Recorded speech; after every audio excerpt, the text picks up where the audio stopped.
Get all of that. I cleaned around the TV. And you moved the TV, got all behind it and everything there.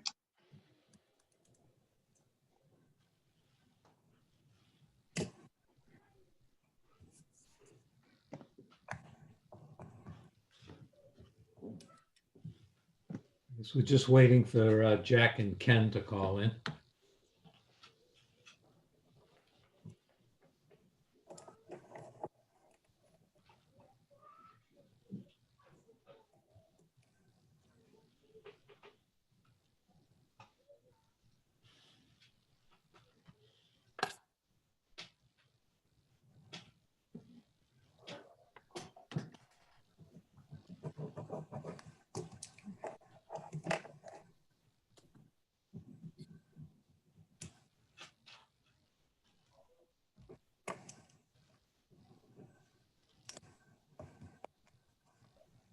So I had a Zoom meeting with my basketball board last night.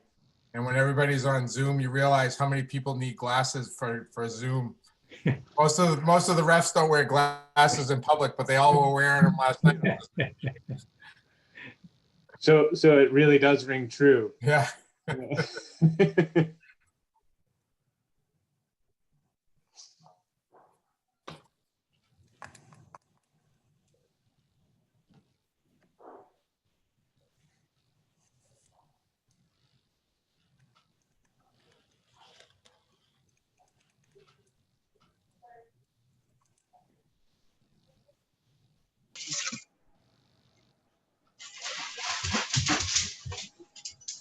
So Bill, just one point, we should probably call the meeting in order. I know the ESC board got in a little bit of trouble for not calling it order, even though we don't have everyone here. All right, we'll do that. Here we go. All right, let's call the meeting to order at 6:31 p.m. Dave, is the meeting being recorded? It is. Okay, currently the meeting is being recorded. Currently, there are no members of the public attending the meeting. Town councilor and liaison, Julie Smith Galvin, is in attendance. Commissioner's remarks. Does anyone have any remarks they'd like to make before we get started? Okay. Yes, I have two.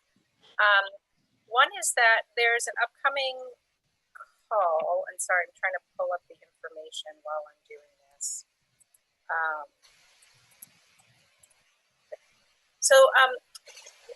A little while back now, Wakefield developed, and I think we were involved, WMGLD was involved in this, a resiliency framework, essentially, like an Envision Wakefield framework.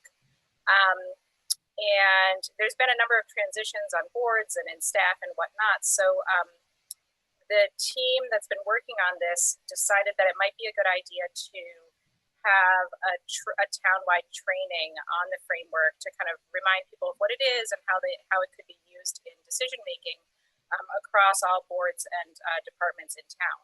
So there is a training session that's set up. It's on December 10th from 10 to 11 in the morning. And I will share with all of you the Zoom meeting link and the information that I have on the agenda and some of the supporting information, but I just wanted to let you know about it on this call, and anyone on this call, anyone and everyone is welcome to participate.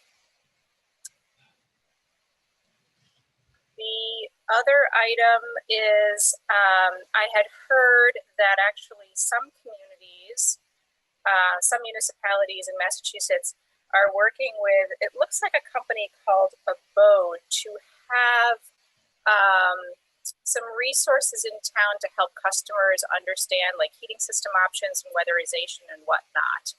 And I know this isn't really a service that we paid for in the past, but I just wanted to raise it. I heard about it through Concord, but when I looked at their website, it looks like they're involved with 6 municipal utilities in Massachusetts. I think all of them are E&E municipalities.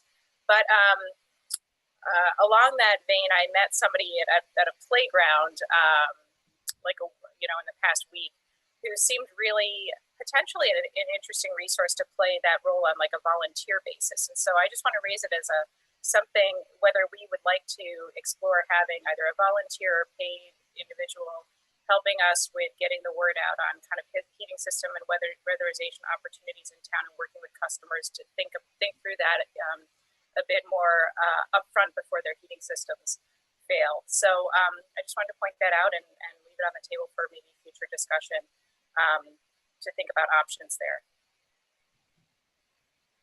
Okay. What did you say the name of the company was, Jen? So I went to the link and it said Abode, and the website wasn't clear on what this, like there's a contractor section and then so I'm not clear on what the service is, to be honest. Okay, you said they were all E&E customers. I can reach out to John. Yep, I see RMLD on here, Belmont Light, Concord, Norwood, Middleborough. So any one of them should be familiar with what this service is. I was just curious. Phil, I have a couple things. Go ahead, Tom.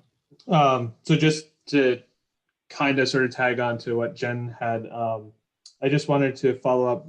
Pete, did we get like our rebates and incentives packet over to like the building inspector's office and that type of stuff, so that they can provide that information easily to contractors coming in yet?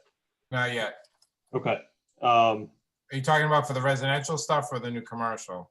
I mean, we could do both, and it was more, we brought it up around the residential, but I think, it's important for both. We'll get stuff. I know that they've had it in the past. So. Okay. And then just while we're on the rebate stuff, I noticed that the rebate spreadsheet hasn't been updated with Sensibo and Sense yet. So in all of our rebate stuff, so if we can update that. Yeah. And had a couple of businesses, and this is just kind of something for the board to kind of think about, maybe the utility reach out around solar for, to put on top of their roofs, but not necessarily for them to upfront. So they were thinking more of a community solar, and I don't know how, any of the mechanics here work, but, a way to kind of lease their space so they get some of their, some of the benefits of solar, but not having the whole upfront, and, participating in community solar. I know that, we have the community solar going up potentially on the North Ave building, but something to just kind of think about, that there are businesses out there that may want to participate in community solar in some way, shape, or form of revenue sharing, or how haven't quite thought about how all those mechanics would work, but just there is interest out there. So maybe we can start, put together a forum or, an outreach to some businesses and just kind of have a, kind of roundtable discussion of, how they would think about this, how they envision it, how they would like to participate, and that type of stuff. Mhm. And that was it. Okay, I was approached by the Friends of Lake Quantipowitt in regards to gas service to the new proposed development at the head of the lake. I did confirm with Peter that they are part of the moratorium and they wouldn't be getting gas service. Looks like from the item, they're kind of settling on maybe as many as 485 units. And that's why the question arose. The only way that they would qualify would be to keep the existing building and keep the existing gas service to the existing building. If they're redeveloping the existing building to multi-families, then they already disqualify themselves. If they're tearing it down completely, then they definitely disqualify themselves. And that is their proposal, to demolish it and build two new buildings. So they won't qualify for gas service. Thank you. Are there any other comments before we go to the minutes of the meeting? Hearing none, we'll move to review the October 7th minutes. So I got comments from both Jen and Tom that I've incorporated into the version that was in this current book. So I just noticed there appear to be still two instances of peaking being PEEK rather than PEAK. At least that's what I was seeing in the most updated one. So it's a relatively minor thing, but if that could just get updated, that'd be great.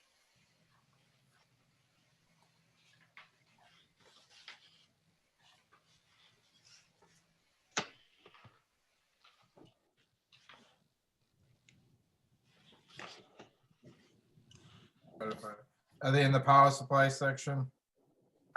Let me look. So the page numbers looks like they fell off. So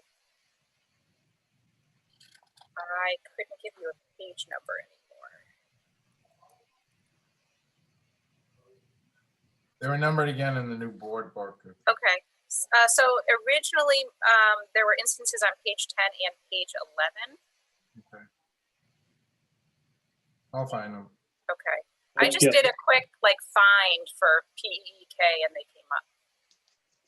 Yeah. 1, 2, 3. Yeah, Fourth paragraph on page 10. we don't need to waste time on it. I'll Yep. find them. Yep.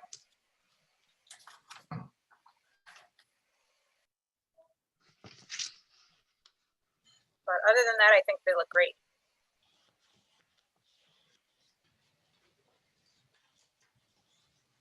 So do you want me to make the motion, or is there any other discussion? Sure, please. Make the motion to accept the October meeting minutes with the amendments Jen Calais provided. I'll second the motion. All in favor? Aye. Hi. Unanimous, 5-0.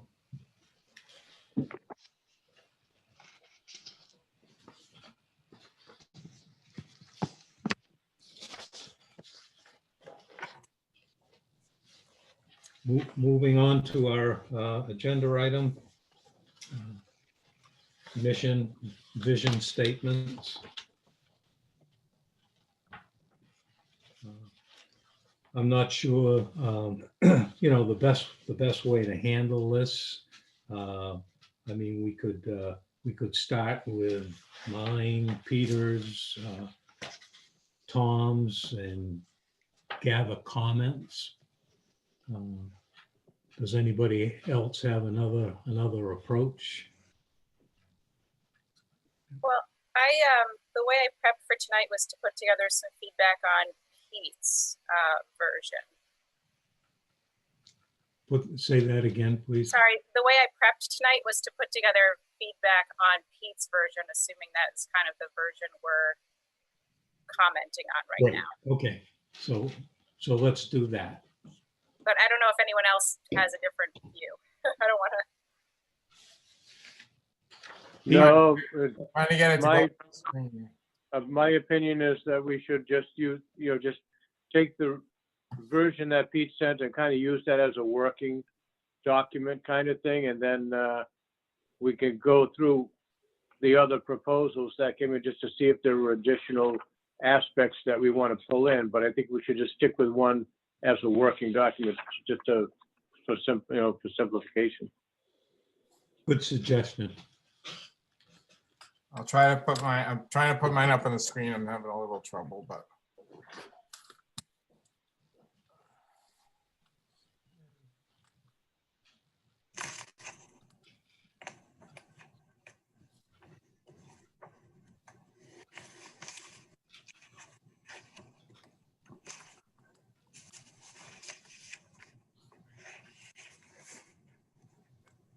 Not as good at this as Dave is.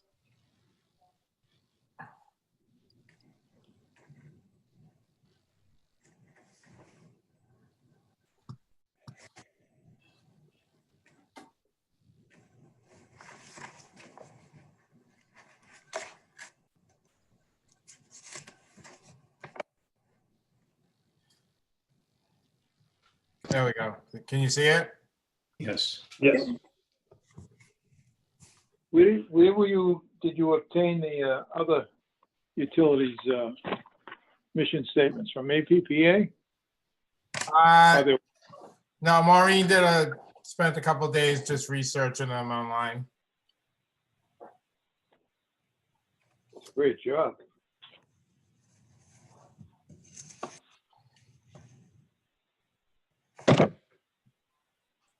So the way I kind of, actually it was Dave, Mark, and I, with a little bit of input from others, kind of tried to synthesize the thoughts that came from Phil's, Tom's, and Jen's into, and I tried to use the framework of the little bit of research I did on the focus of a mission statement versus a vision statement. So that was that was kind of where we got to with that thinking.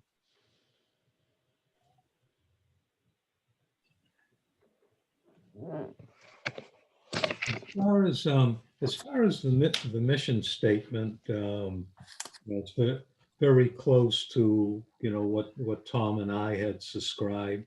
The only difference that I saw was in both my mission statement and in Tom's, we mentioned the employees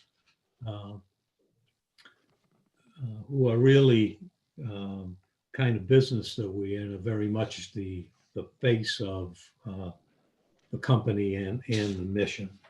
I mean, I thought that was important, but reviewing many of the other mission statements, they accounted for the employees in vision and value and some other place.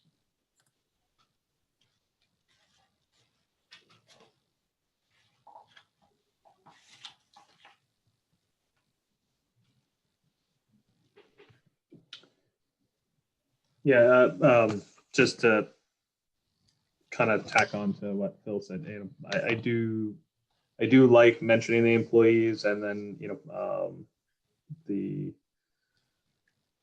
community part as well, at least in the mission. I know that it's kind of distilled down into the values, and even in the vision as well.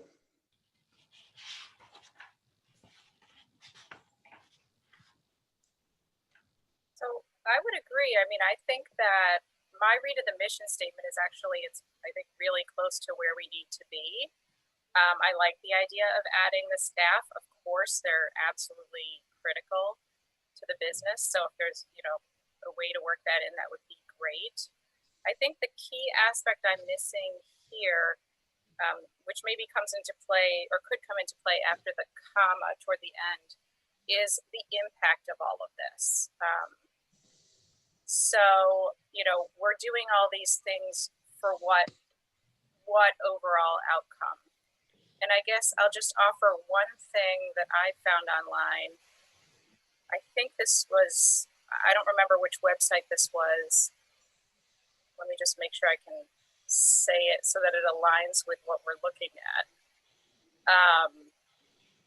We provide our customers with safe, reliable, competitively priced, and environmentally responsible energy sources and services to power our economic future and assure a safe and healthy quality of life. So that's just an example of what you get from doing all these things, or what you could get from doing all these things. And that was kind of like that I had in mind while helping to make our community a better place to live, work, and play. Yep. Right. So a lot. Yep. It could be something along those lines too, but just like what are we striving to achieve from all this?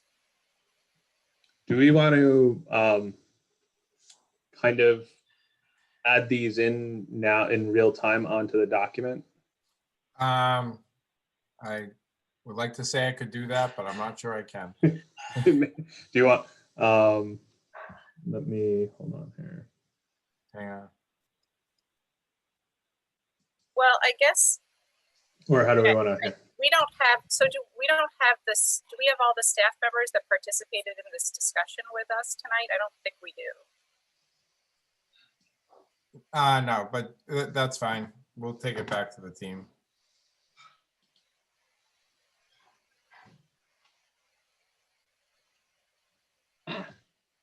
Stripped off the.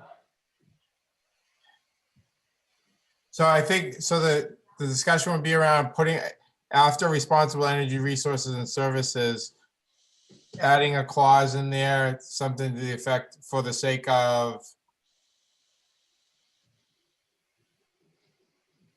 Jen, what was yours again?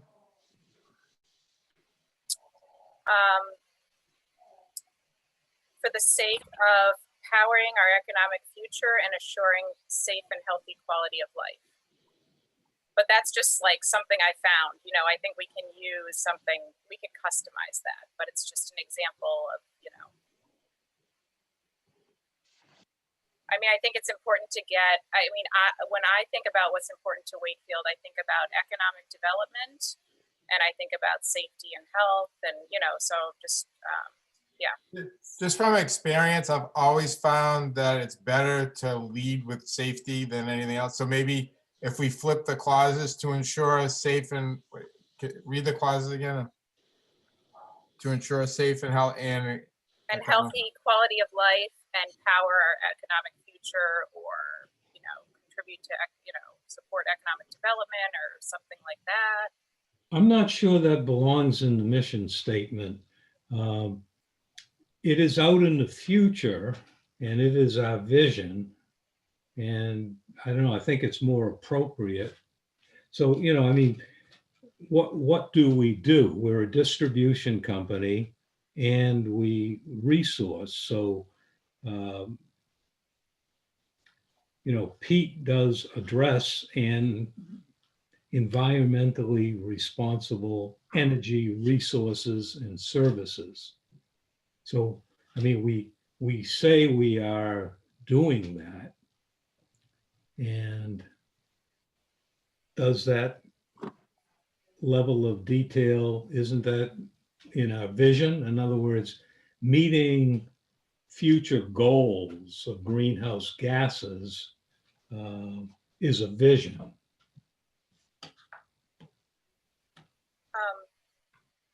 So I was just referring to the documents that he sent on what are mission and vision statements. Mm-hmm. And under mission, I was just checking the boxes to see if this stuff was there, basically. And so it says, I'm just looking for the one that resonated with me, and there's all of them say similar types of things. It's further down, it says 3 pivotal elements of a great mission statement.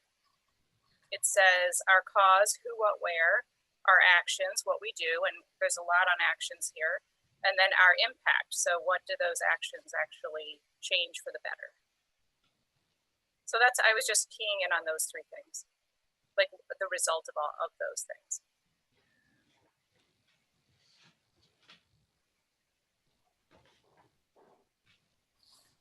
I don't have a problem with including a statement that says, you know, that this is something about, you know, for you know, bettering our future, whatever. I guess what I didn't understand was the part about what said powering our economic future. I don't know what that even means. So it just seems like a bunch of buzzwords. Yeah. But the second of what you said, Jen, resonated with me. I think it, you know, goes to show that our impact is just around, you know, what we do, how we better our community. You know, yes, we provide power and gas services, but there are, you know, many other things the utility does that betters the community. You know, from the community service type stuff that the utility and its employees do. You know, all of those things are encompassing, and you know, being a good participant in the community, you know, and being out there. And so that was kind of where what resonated with me was, you know, kind of just, you know, making our community a better place to live, work, and play, which is also kind of the what was Jen was saying as well. That was kind of how I was seeing that. Yeah, and it's fine to say it that way too. I think that's a great way to say it too, and I think it's clear, pretty clear. How about if we kept the to ensure a safe and healthy quality of life while adjusting to the ever-changing marketplace, and then we included the stuff about economic, we find a clause in the vision statement to include the growth, because that really is looking at it, and we incorporate the idea of helping the community grow as within the vision statement. I like that. Yeah, I like that a lot. All right, so I wish I could change it on the screen, but the Wakefield Municipal Gas and Light Department provides its customers with safe, reliable, competitively priced, environmentally responsible energy resources and services to ensure a safe and healthy quality of life while adjusting to the ever-changing energy marketplace. Pete, do you want me to share a document on my screen that you can edit, or I can edit? Oh yeah, that'd be good. All I had is the Word document, but I don't have Word on this machine, so. Okay, that's fine. I have Word here. Yeah, and the only other thing I will say is I'm perfectly content to lose the ever-changing energy market. I feel like it's long and there's a lot there, so I feel like the more important piece was getting in the quality of life. And so I'm happy to lose that because I think that's also forward-looking as well. Okay, are you guys seeing the Word document being shared? Oops, that's over here. It's still mine. Did that come through for you guys? No. Okay, hold on. Let me take mine down, maybe.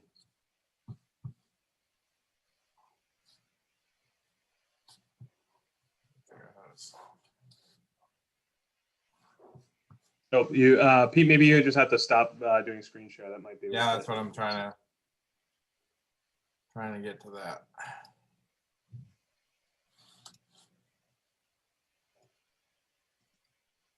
Why is it not?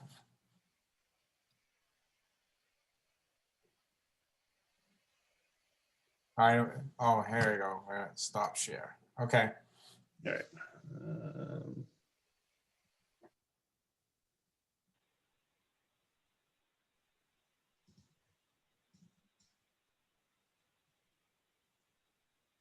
That share out. Yep. Okay.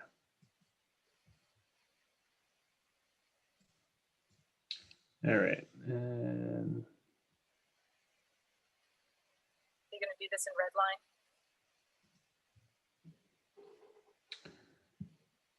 then So I think after the comment of services, I'll just, to speak for a second on the well, adjusting to the ever-changing energy marketplace, I think that's something that we do every day. So that's not just forward-looking. It's been something we've been doing. We do that actively for the past 30 years, you know, because it has been changing for 30 years. And I think we're constantly doing that. So I think that's still an active thing that we do now and not just something we're going to do in the future. I have no, I mean, I like that, and I think that is appropriate.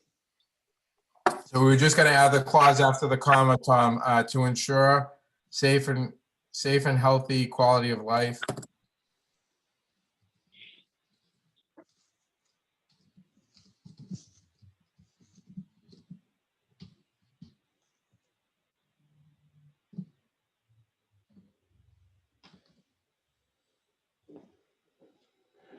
Did we want to add employees in here? I don't know how it. In mine, I had it Wakefield Municipal Gas and Light Department and its employees. That's fine.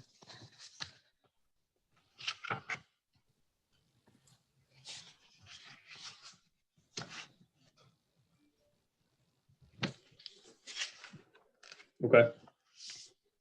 I assume, Peter, you want to get buy-in of the employees as well. Yeah, I'm sure they'll be fine with it. Yeah, I like that being added into. Okay. So then we would just have to change provides to provide.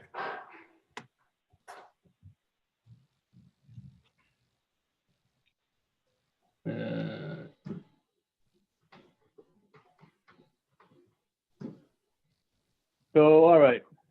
So then the only thing that I'm thinking might still be missing is not, so we mentioned for the purpose of the quality of life, but we don't mention, so it kind of sounds like that's for residential, but we're not saying anything about the business customers or whatever, or you know, to help not just the quality of life, but to enable the town to perform better economically too. And that's the only, I don't know how to express that. Maybe, Jack, we change healthy quality of life to healthy community. How about we say safe, healthy, and vibrant quality of life? And vibrant would imply, you know, a Or- business community. Yeah, or vibrant community, and that's all encompassing. Yeah, that's getting closer. Yeah. About instead of providing its customers, providing the community with safe, reliable. Yeah. So I purposely said customers because we got to be careful of that. Okay. Yeah. Up in the first sentence where we added employees, we got two "its" there. I'm wondering if it would read better if we left it the Wakefield MLD and employees provides its customers. Does that read better?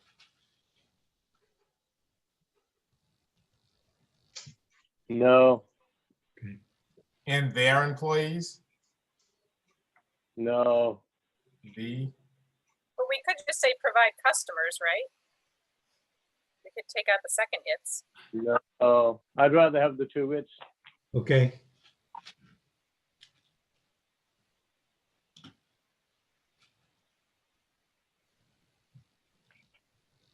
Would provide their, would their work here instead of its? Provide their customers?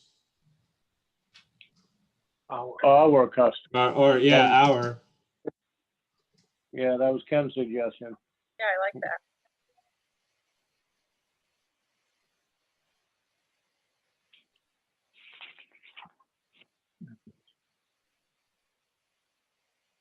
Better.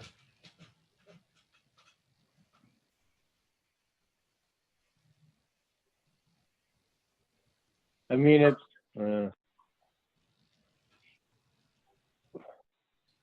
so if we're gonna say hours, you would almost need to say like, at the Wakefield Municipal Gas and Light Department, we provide our customer, you know what I mean?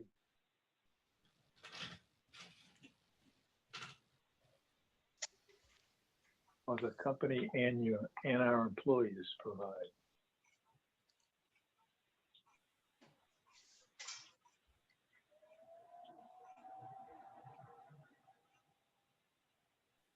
Basically come across here and say. And our employees provide.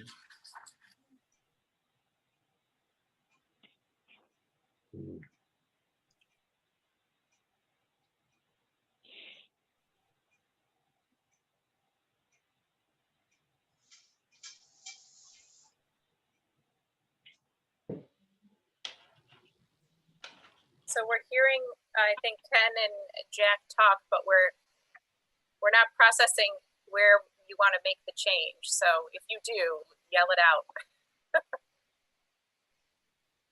How about, and its employees deliver safe, reliable, competitively priced, and environmentally responsible to our customers, or?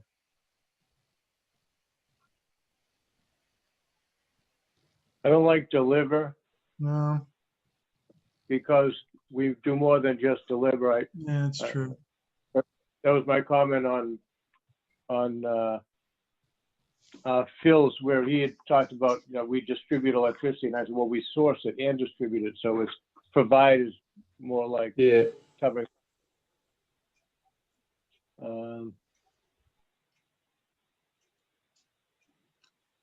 Wakefield Gas Line Department and its employees provide our customers with safe, reliable, competitively priced, environmentally responsible energy resources and services to ensure a safe, healthy, and vibrant quality of life while adjusting to the ever-changing marketplace. You need to, Is that our mission? Huh? I'm questioning, it's our mission to provide, Yeah. Can we move that whole clause down to one of our values? I think that's an overreach, yeah. Sorry, what are we moving? Or what? Safe Yeah. and healthy That's right. quality of life is not our mission. That's not what we're in business for. So I've actually argued many times that energy is a basic human need.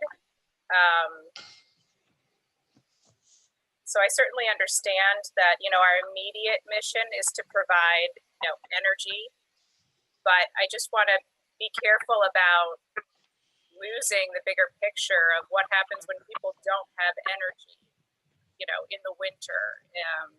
There's a lot of services, essential life-sustaining services that don't work.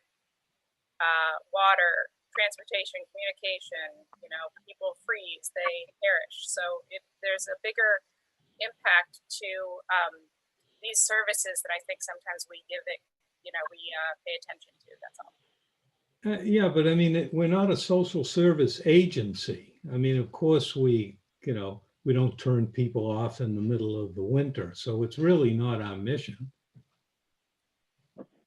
Well, that's I true. guess that could be debated. But- I No, think that- our- that's- It should be debated.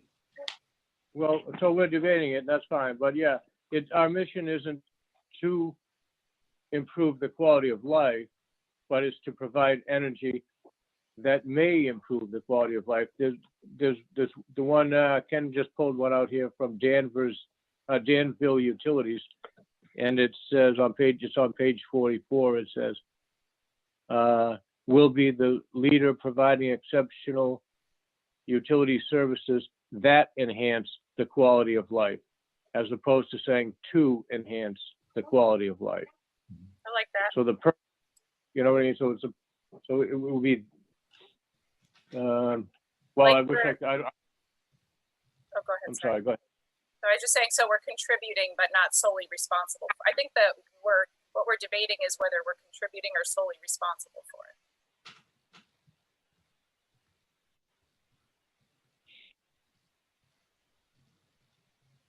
So what do we, so we're changing the two to, I would say, I think what he's saying is that enhance, rather than ensure safe and healthy, how about just change it to that enhance the quality of life while adjusting to the ever changing. So you no, you don't have to get rid of the whole thing, just to ensure safe and change it to that enhance. sorry, to Nope. ensure Yes. that. Enhance the quality of you, yeah.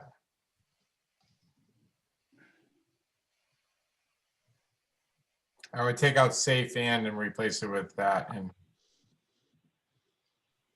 So just that replace it with enhance. yeah. Yeah, quality of life. Yep. I like that because then safe isn't in there twice, which is doesn't need to be repeated.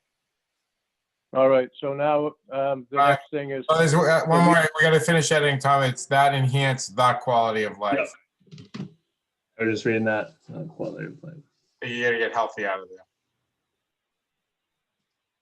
There we all go. right, so we are responsible for providing resources and services. Could we or should we also say outreach? Resources and, energy resources and services and outreach.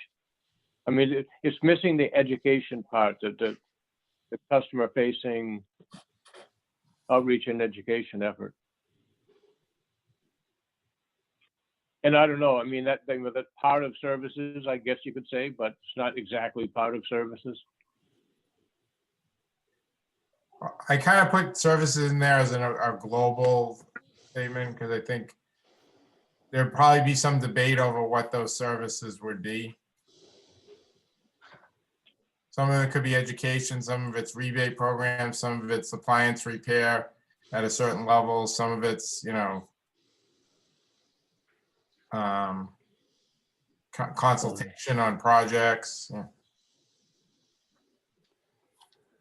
Yep, I just didn't know if any of the other commissioners wanted to have something more explicit about, calling out outreach and education separately. Would we Oh, just want to additionally. say energy resources, comma, services, and education? Can we put that in values? Yeah, I have it written down, but I kind of had it under values. Okay. And I thought services could be like a two-way street. We're reaching out and others are kind of reaching to us. So I kind of saw it as a two-way communication. Okay, all right, well then that's fine with me. So then my last point is, can we please use the Oxford comma and put it in after the word priced? I guess. I'm just joking with you. I agree. Yeah. I don't It think drives me crazy. I don't think we need to debate that. Oh, good. Sorry, what's the Oxford comma? It's the comma. It's the comma before the word "and" at the very last thing in a list. Okay. Is it at Like, and? our generation didn't grow up with that comma. We were always taught not to have it. No, we weren't, Pete. I'm your age. No, I never was taught to have that comma. I was. I was not taught to have that comma. Actually, it was taught not to have that comma. So was I. Well, no, but we only don't use the comma in journalism. Right. Or else, if you look at a textbook, it's in there. If you look at any novel, it's in there. All right. It's just magazines and newspapers where we don't use it. I'm a journalism major, but I will overlook this instance of that comma. Right. All So right. if you feel good about this so far, the Wakefield Municipal Gas and Light Department, WMGLD, and its employees provide our customers with safe, reliable, competitively priced, and environmentally responsible energy resources and services that enhance the quality of life while adjusting to the ever-changing energy marketplace. Ooh, Go with it. Yeah, that's pretty good. Yeah. I mean, the only, not nitpicking, but the quality of life in town, in Wakefield, I don't know. Maybe we don't need it. I don't think it's needed. Okay, but fine. And Or just. do we want to say that enhance, I don't think we need more words, though. I think we're I gonna, don't know, getting, we're gonna stop reading it replacing after the second Yeah. one. quality of life with the community. What if we just say quality of life instead of the quality of life? We already say in the statement, we're doing it in an environmentally Yeah. responsible way. It's redundant. Well, No, I don't that's know. irre- Environment, like quality of life isn't necessary, isn't necessarily tied to environmental. Quality of life Right. is, you have power to heat your home, light your home, cool your home. All of Right. the So wake up in the morning. It has nothing to do with the environment, Phil. Well, so what if we just said that? Just say that enhanced quality of life instead of the quality of life. yeah, I think that yeah, Sounds I good. think.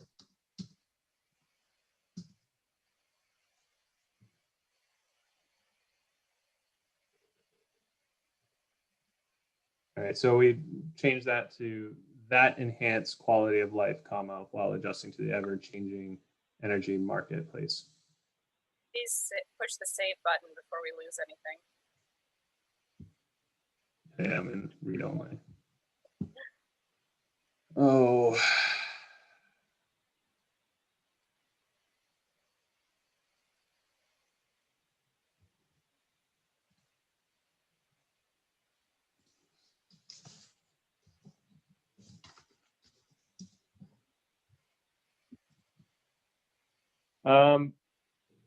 Now, can I push the pause button for just a second and ask why we're doing a mission and a vision and values? Can we just skip the values? I don't know what the purpose is of the values.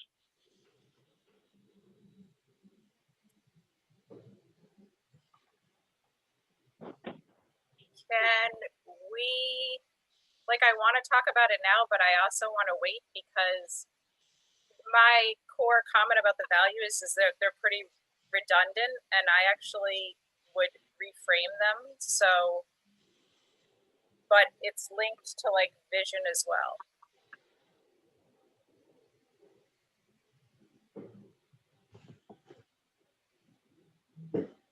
I just wonder what we're going to do with them. So let's say we just decide that we're going to have values. Where are we going to put them? In our pocket? Are we going to put them on the website? For what purpose?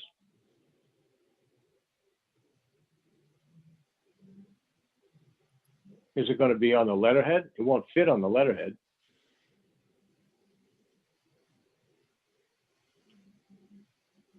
Point. I'll just say that I've seen values listed framed around offices for employees to remind people kind of what their core values are in their daily work. That's how I've seen it. Yeah, and in mine, I didn't, call out a section of value, a values section, but I referenced back to, the employee handbook, and I pulled out the core values and kind of just incorporated them, and that's my second paragraph that that I had. Our employees are one of the most important assets. We'll provide them with a safe working environment that is conducive to our core values of service, honesty, concern, courtesy, excellence, professional growth, and teamwork. But yeah, I think the values are telling our community what we stand for and how we conduct ourselves, and holds folks accountable to conducting ourselves to those values.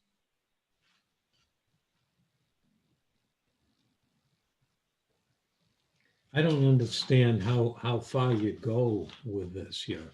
your hiring policy, minorities. I mean, it seems to me that, your values could be quite a wide span, even for a small operation of less than 50 employees.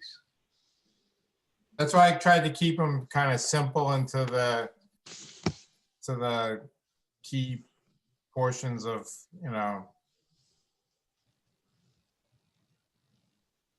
what's in, safety, reliability, fiscal, customer service, and environmental stewardship. Those are the core.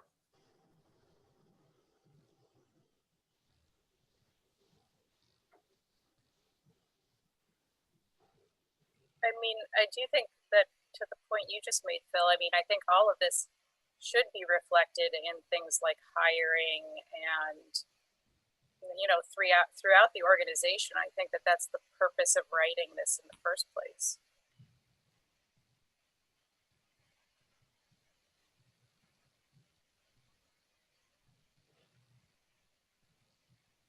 So one thing that's top of mind for me is whether and how our goals conversation, which I think is slated to happen next month, our goals might change as a result. If there are changes that need to happen, I think they should happen to align with, for example, this document.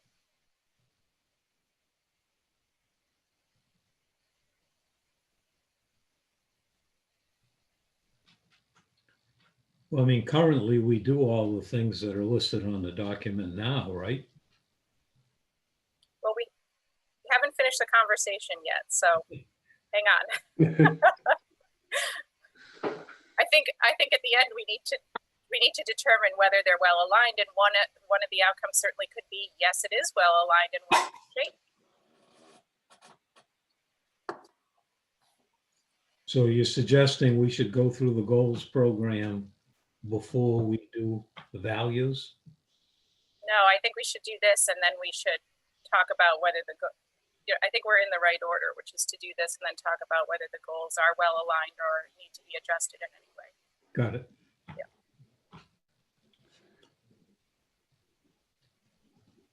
So Jack, how are you kind of visioning and structuring this?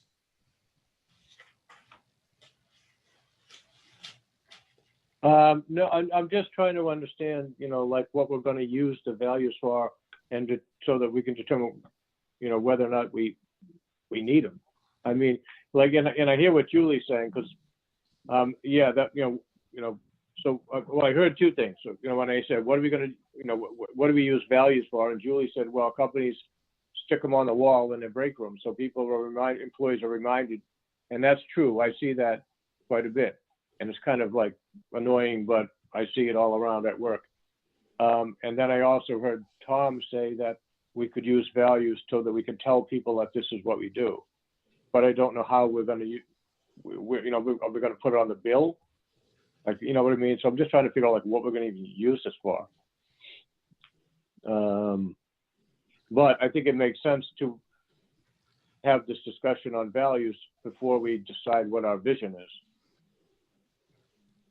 I mean, I don't necessarily envision, like this being stuck in the bill or whatever, but it is, definitely a document that lives on our webpage that's accessible to the public to, go and consume. And, also put into the employee handbook as well.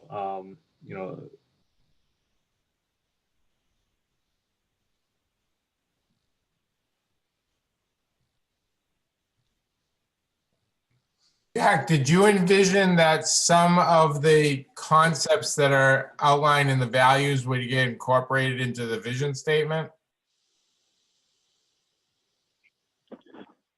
Well, certainly our values would certainly guide us in determining what our vision for the future should be, but they don't necessarily, I mean, a vision statement should be like the mission statement in that it should be succinct. Okay. So no, I don't mean all these things have to get tied in. Okay. I mean, I don't have a problem having a statement of values, I just don't know what it's going to do and what it's going to accomplish for us. But having said that, you know, I don't have a problem with these 5 items, you know, being called out. Well, so I think it would be good then to do the values next and wait to do the vision statement till the end. It sounds like that's a reasonable order.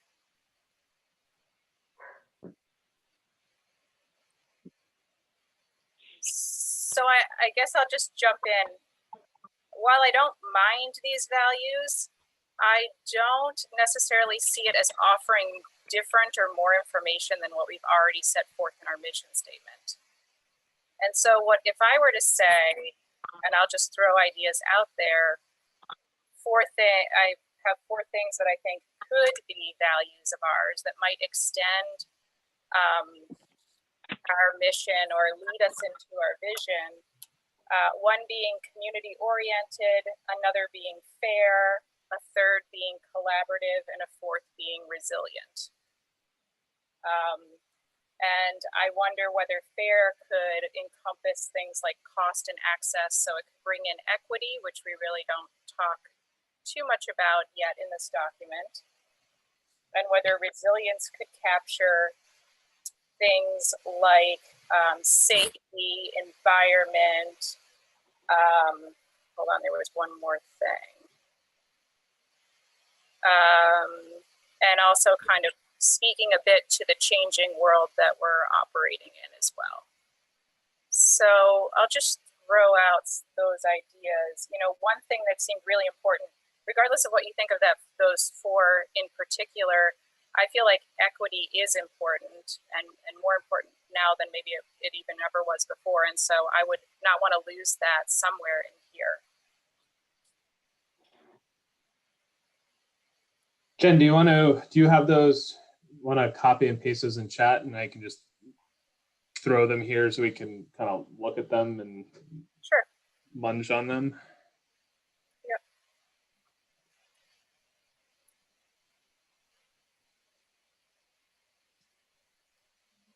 Yeah, and it's kind of notey. It's got some notes in there, but it'll be fine.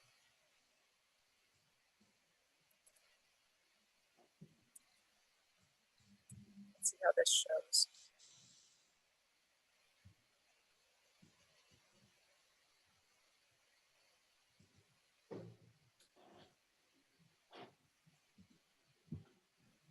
Yes, people see the chat. Yeah. Yep. I just got it. So another thing that kind of jumped out at me too when I read this, and I'll just point it out, and I want to have this discussion actually, so I hope it will generate discussion, is that a lot of these kind of missions don't read any differently for a municipal utility than they do any other type of utility, for example, an investor-owned utility. And so one thing I was kind of hoping to get out of this exercise was a little bit more thinking or information about what really makes a municipal utility unique or different. And so I feel like these 4 values kind of start to pull that out a bit more. I think the one thing we always have to be careful of as a municipal electric department, as opposed to the town council, is that we have to keep in mind that more than half our revenues come from commercial customers. And so you got to remember that you can't create the impression that you're taking money from the ratepayers and giving it to the community. Oh, so are you responding to the term community oriented? Yeah. Okay. Yep. So thank you for pointing that out. So Pete, I guess I envision the word community being encompassing of both residents and businesses. I would argue that if I were owner of a business, I would not read it that way. Okay. No, it's fair. I have always thought of community being collectively all that, live and work and, do business here. So, it just encompasses everybody that's here, both businesses and residents. I agree, and that's what we just put in the mission statement.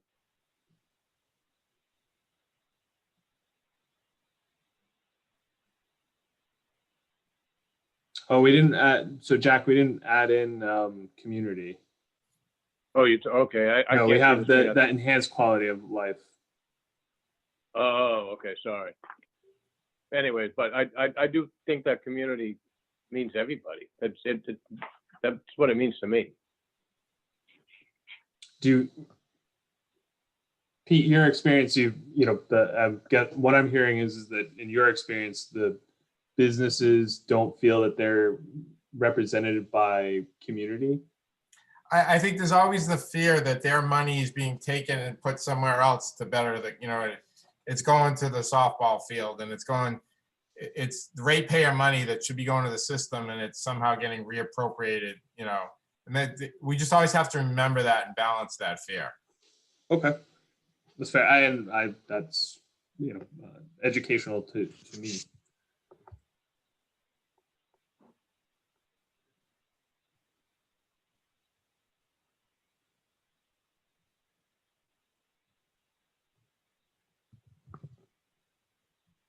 So would there be another way that you would word that instead of being community oriented? That would be, encompassing of business? Well, I'm not sure what it means though. So I think everything we do is oriented towards our customers. We're not an IOU where we're trying to pay our shareholders. So. Right, so I just want to say that So, in some way, shape, or form.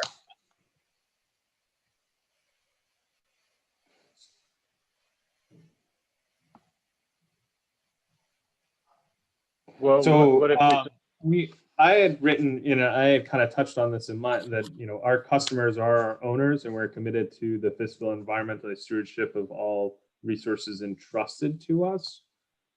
Do we want to just say, instead of community oriented, say, something like our customers are owners and we're, committed to them or something around that, not being redundant.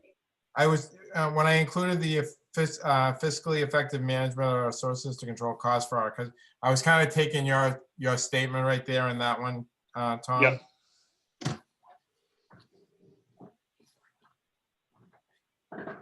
And I think that does capture some of Jen's, thoughts around cost.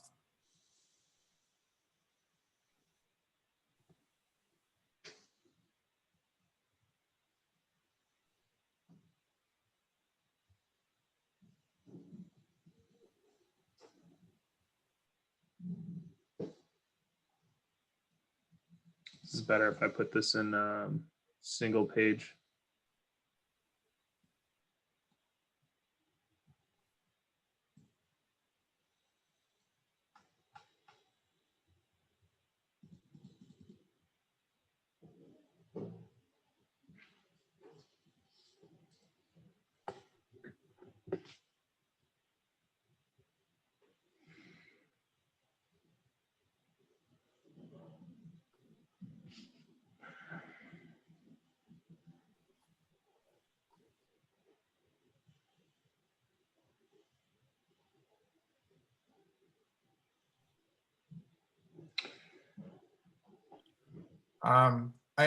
I do think under the fairness one, I think we cover that because we can't exclude anybody and we do everything in our power to manage our costs to keep the cost as low for everybody as possible.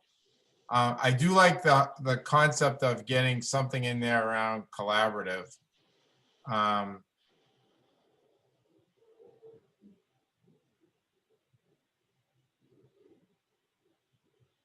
So I'm not sure what's in there for financially effective management that really resonates for me as like equity. For example, a lot of our programs are not designed necessarily to provide equal access to all of our customers. There's in many cases an upfront cost that only some of our customers can afford to pay. So I'm just saying if we while I agree with you that we serve all of our customers and we have termination, things like that, when we get to actually some of our services, I think we could go a little bit further in terms of equity than where we are today. And access. Like, I don't necessarily know that I could say that everyone in Wakefield has equal access to the incentives that we have available, or the ability to access all the incentives that we have available. I don't know that I could make that claim. Right, but that doesn't mean that we're not being equitable. We offer services on the same terms for everybody. Right, there's no discrimination. And we So how also are we work not- at, Yeah, I mean, I think it. there's a question of equity or sameness, right? So are equity and same, is equity mean the same? Is equity what? Does equity mean that the services should be the same for everyone? I think is a key question that we haven't really explored. Well, I think that's what equity means, right? Non-discrimination, essentially. I don't necessarily think so. I think there's a balance in the concepts of discussion about whether one group of people should subsidize another group, or whether we as the light department are doing our best to keep the cost low for everybody. That's always the balance of philosophical discussion when it comes to this. So for example, our rates are still 29% lower than Stoneham and Melrose. And so I think we do that effectively, and it benefits every one of our customers. If we want to help another group, a subgroup of customers, then some portion of the ratepayers have to pay more for others to pay less, whether it's through rebates or rates or forgiveness programs or whatever.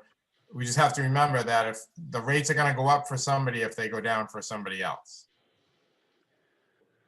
Right, So so how do- I'm not necessarily looking to all come to agreement on what we think that means. I'm just looking for greater evidence in some of our statements that we are actually considering and discussing it. That's all.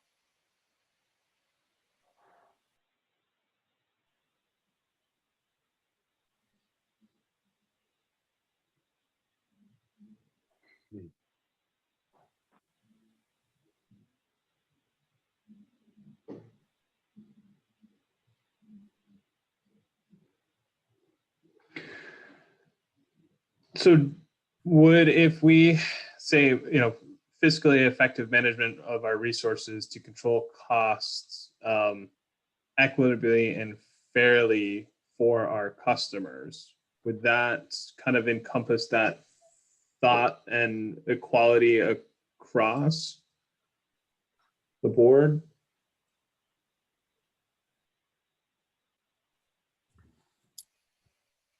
I think if I'm having trouble figuring out a way to merge it in there. To be honest, I think if we added another line, it might be a little bit easier, but maybe someone has a suggestion that might work. Well, my suggestion would be that it would have to be a separate line because it's a different subject, I think. And what you're saying is that we need to be sensitive to the struggles of needy residents in Wakefield and try to accommodate them somehow. That would be a sixth bullet. Yes. We should accept that though our rates are the same for everyone, not everybody's situations are identical. Yeah. Some people have greater privilege and access than others for lots of different reasons.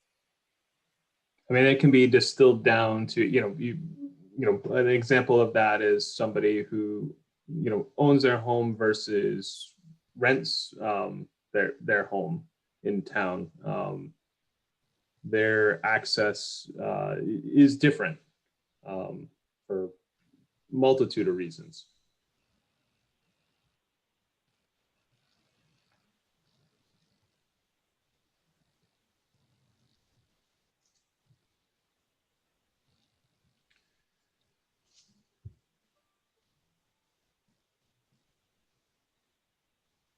So Uh, what are we thinking for phrasing for the 6th line? Well, why don't we incorporate this concept in with the idea of collaboration and just say that we want to collaborate with the greater community and ensure that all customers have access to the services that we can provide, or something along those lines, without actually coming out and saying something like, yeah, I mean, we don't want to dig ourselves into a hole or anything like that either, or have somebody later on say, hey, you made a promise and you're not living up to it, by saying that we're going to be charitable. Yeah, I don't want to go. my fear is that if we dive too down into that as one of our values, then we better be prepared to have a public discussion about changing our rates, because somebody's going to have to pay for somebody else. It can't work. It's a zero-sum game. So if the budget's $3 million and you're going to use some portion of money to subsidize lower income groups or renters or whatever you're going to do for higher rebates, somebody else is going to have to pay for that. So that's a big it's a big change to make. Can I just share an observation? I was on a call yesterday with somebody from Consumers Energy talking about their equity programs, and I see you're coming at this, and I understand it from the kind of for the payment of services. But one of the examples that they gave was just tracking what their response was in different parts. And I realize they're a much bigger territory, but different parts of their territory that lower income neighborhoods or apartment buildings were getting the same kind of response times as others. And so I think there are things that are outside the realm of paid services that equity covers.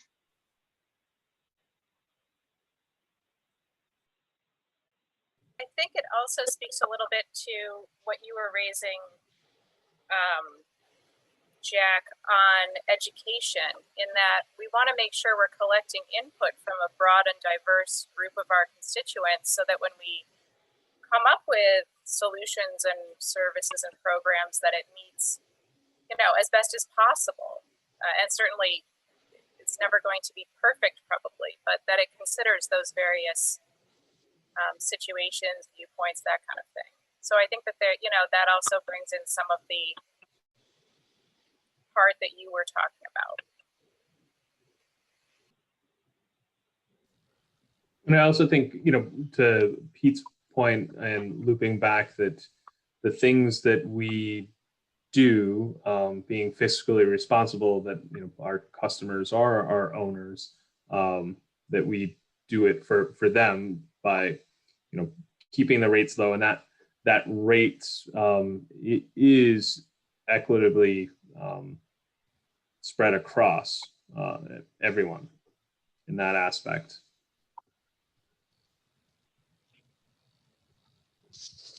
That we're not, we aren't paying a shareholder or other stuff, that we're investing in ourselves, which ends up being our customers.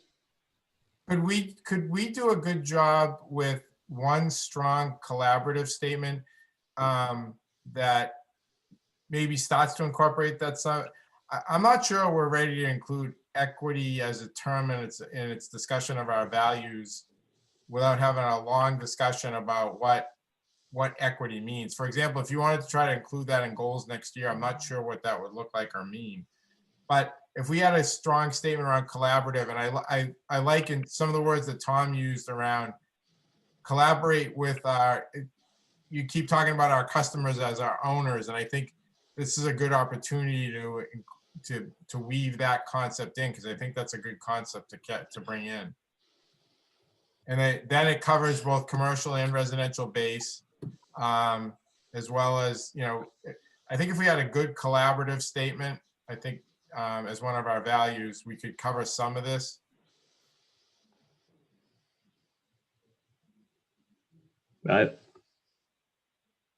I'm on board with that. I like that.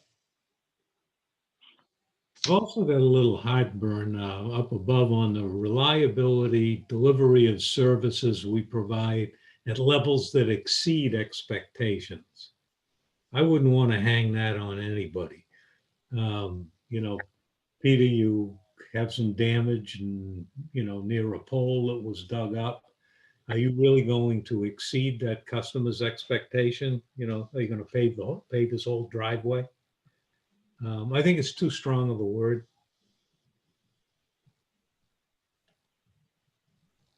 The way I was thinking about it was more on that Katie safety stuff, but I could see your point. Yeah. Yeah, that meet expectations.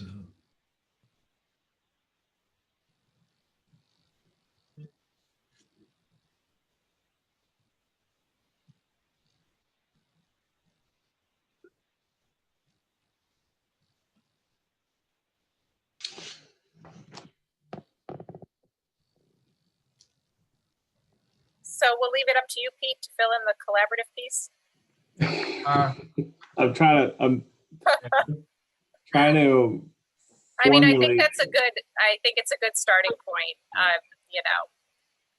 so I understand that this is a new topic area. I understand that we have a lot to discuss in that area. And so I'm just glad to get it started. And I appreciate the consideration. So how about something like work collaborative with our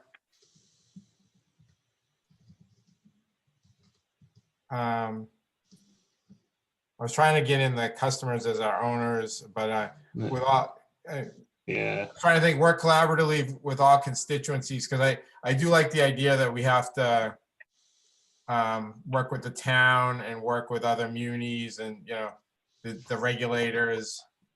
Work collaboratively with all constituencies or something like that. Business partners. Worth collaborating with.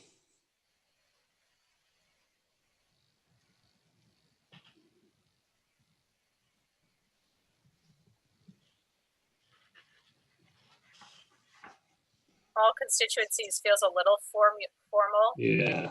and jargony, but I think you're on the right path. And I think if we can find another way of saying all constituencies, will be there.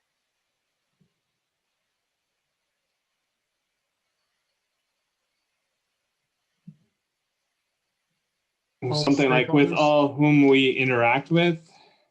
Well, we could say stakeholders, I suppose. Yeah, that's good. I like that.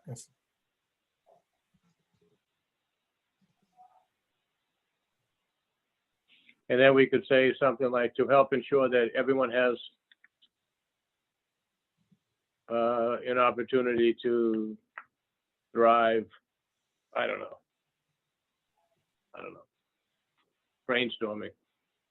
Yeah, we're collaborative with all stakeholders. Toward more inclusive participation, or I mean, I think that's where we're headed with this, right?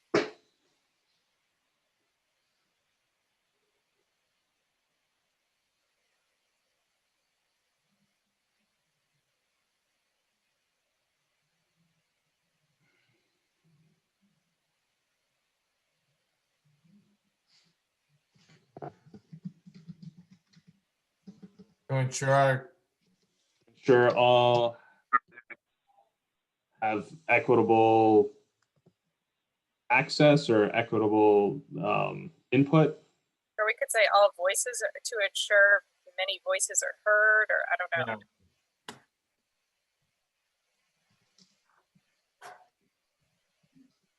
I think the term equitable was, Tom, was getting people, making people uncomfortable. Oh, okay. Sure, all have a voice. Or that all customers. Or all voices are heard. Or all customers can reap the benefit.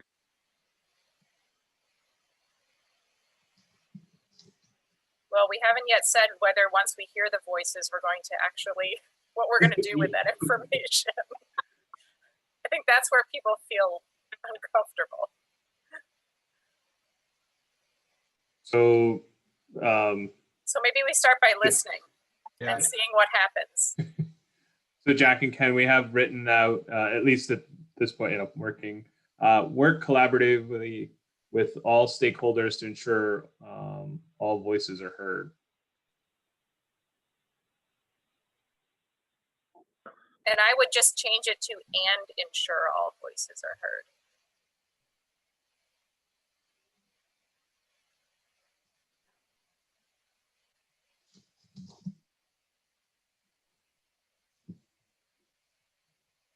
I don't like it.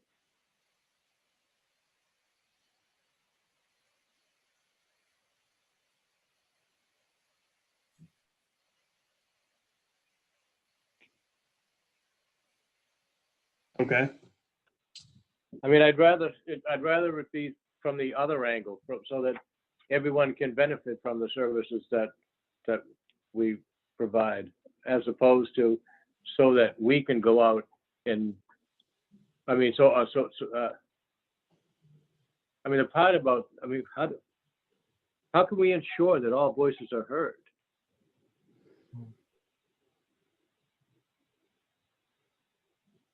Okay, so what is your alternate proposal?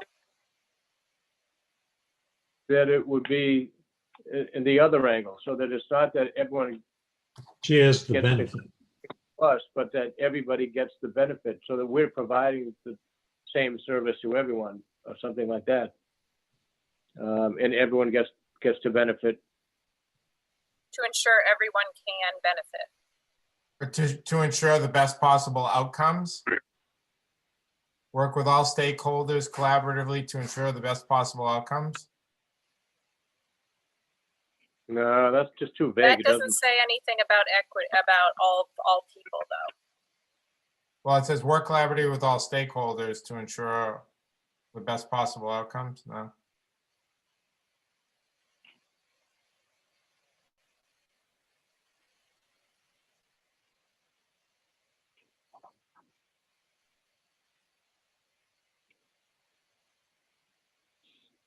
I mean, I like all can benefit. Work collaboratively with all stakeholders and ensure. What about ensure equitable stewardship of our resources, like the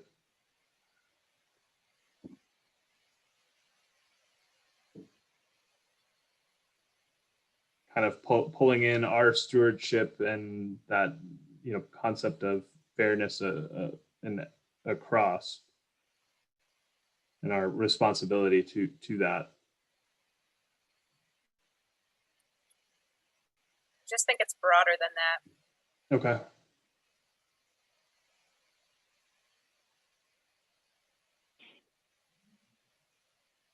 This is the point where when I'm writing something, I just drop it and move on, and then I come back to it after I've had a chance to kind of let it sort of simmer. Okay. So do you want to put in, is our best option like something like all can benefit for the time being?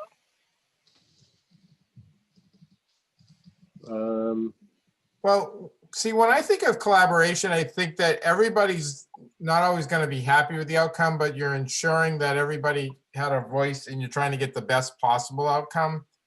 When we work with the DPW, they might not be happy with that, and we might not be happy, but we're trying to work together so we get to the best possible solution for the town.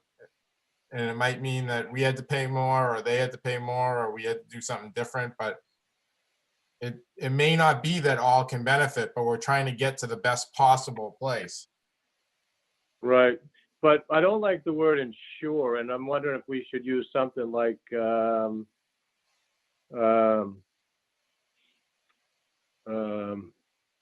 let me think of something here.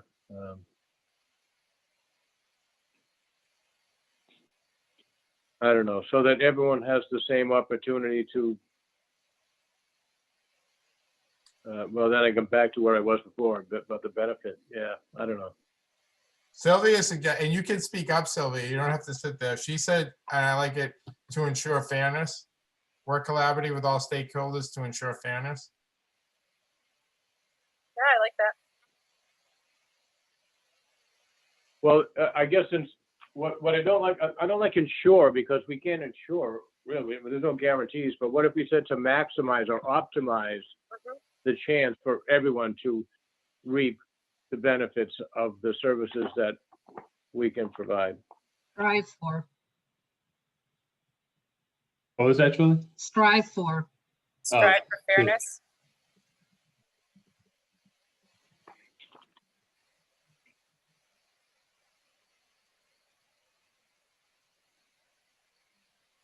Something like that. So work collaboratively with all stakeholders to strive for fairness.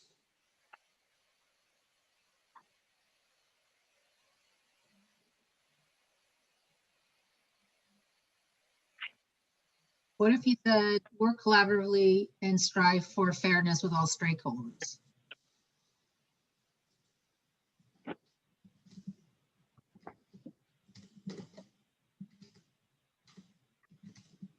Well, the problem is that the values is, one is the noun safety, two is the noun delivery, three is a noun management, four is courtesy, five is leadership. So we need a noun. So you can just say collaborate. Collaboration. Collaborate with all fairness, or collaborate with all No. stakeholders and strive for fairness. That's not enough. Nope, that's a verb. Collaborate is a verb. It doesn't fit with the list of Oh. values that we have. Yep. Oh, no. So collaboration with all stakeholders, yeah. Yep. But then strive sounds kind of funny. Yeah, collaboration and fairness. What about, how about and consideration Right. of fairness?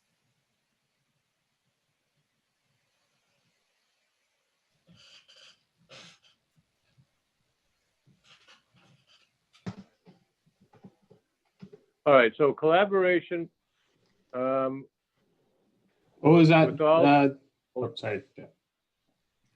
collaboration with all stakeholders.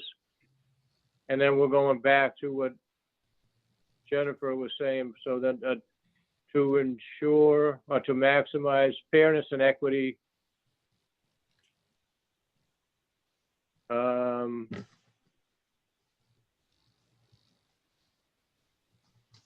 And then I want to say something like in accessing the services that we can provide. Seems like a long one compared to the other ones that are shorter. Collaboration with all stakeholders to, I think we need to, get back to Jack's point, Tom, I think we need to change collaborate to collaboration because the others are all in the noun. All right, so collaboration. Oops. So what was this? Collaboration with? If you said collaboration and fairness shown to all stakeholders, all you have to do is show Oh. it.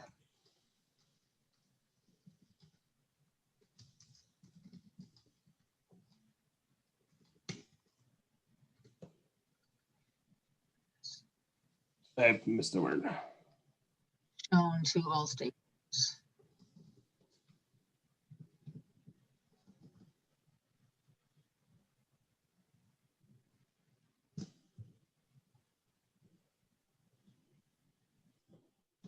Sorry, I can't read it.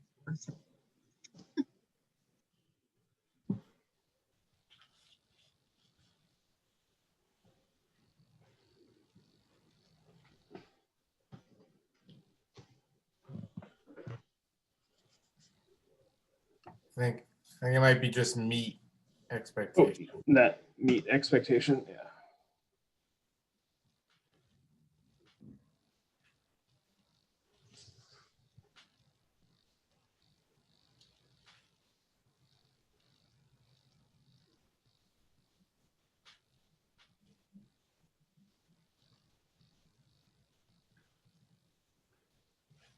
So thinking. So Jack, I changed what Phil said, reliable delivery of services we provide at levels that meet expectations.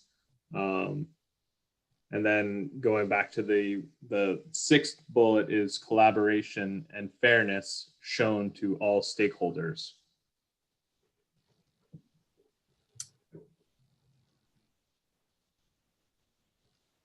I'm not sure. Well, Yeah.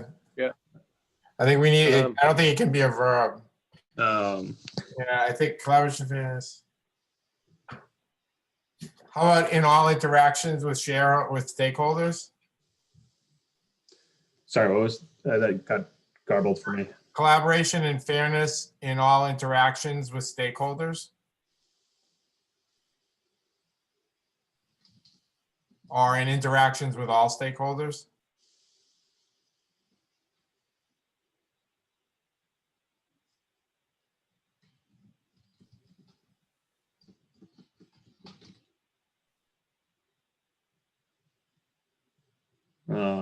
The with is in there too. Twice. With all interactions. I would say instead of the first with, say in.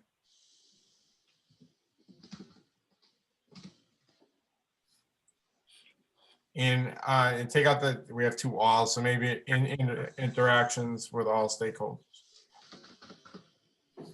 Collaborates fairness in interactions with all stakeholders.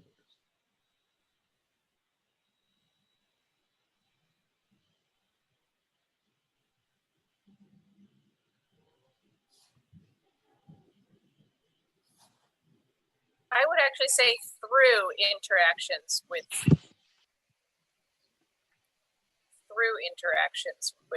Yeah, that makes sense. many stakeholders or something, or diverse stakeholders or something like that.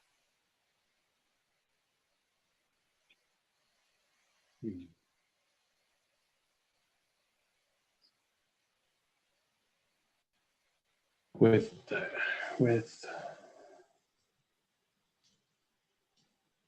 well, wouldn't all be more inclusive than diverse, Jen? Yeah, I think It it would. is. I just don't know if it's possible to interact with every single stakeholder.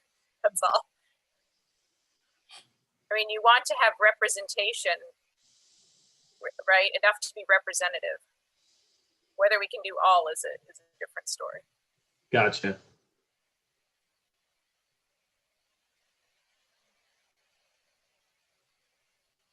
Thoughts on should be changing all to diverse? Or do we just leave it out rather and just say with stakeholders?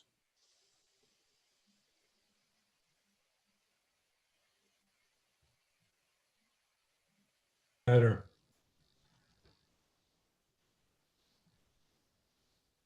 That's good.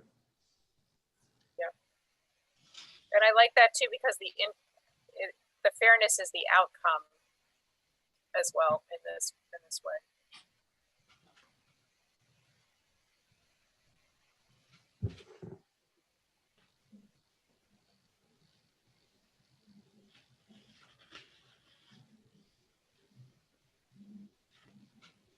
Okay.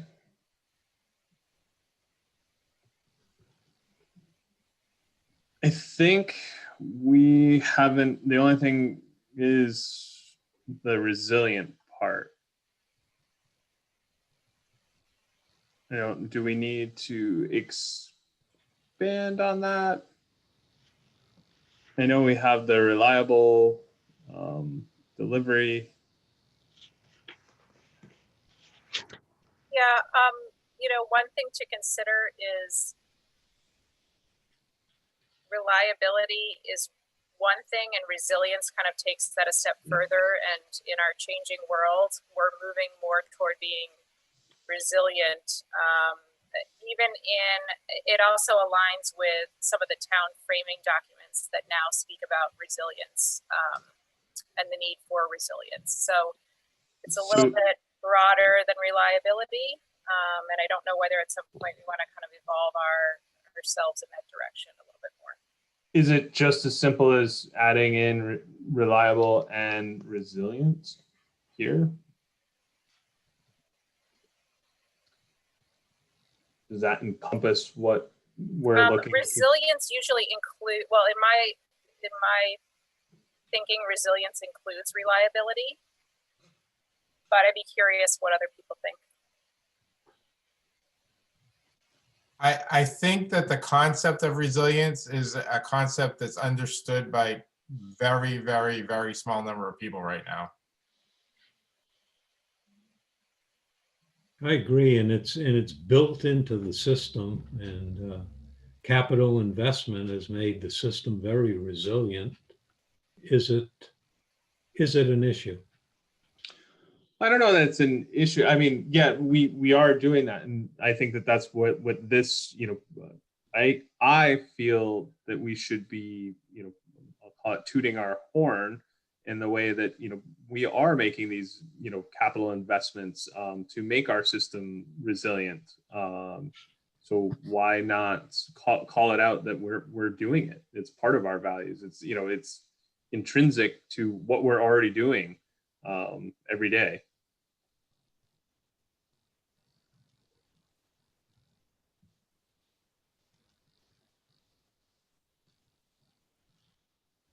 I just don't know where we put it in here.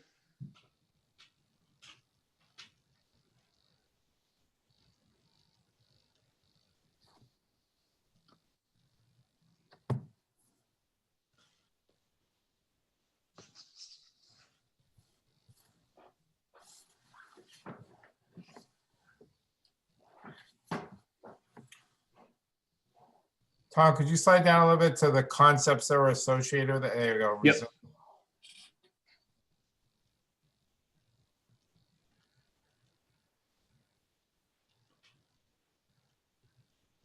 And for me, you know, the things that I see that we're doing, you know, the stuff that we're doing with the substations, you know, being able to have 2 substations, be able to each one be able to serve 100% of the load, you know, vegetation management, the, you know, redundancies that are built in, all of those things speak to me in terms of the stuff that we do that make our system resilient. You know, it can even be as simple as, you know, having, instead of just having just-in-time inventory for some stuff, having, you know, extra inventory of things close by.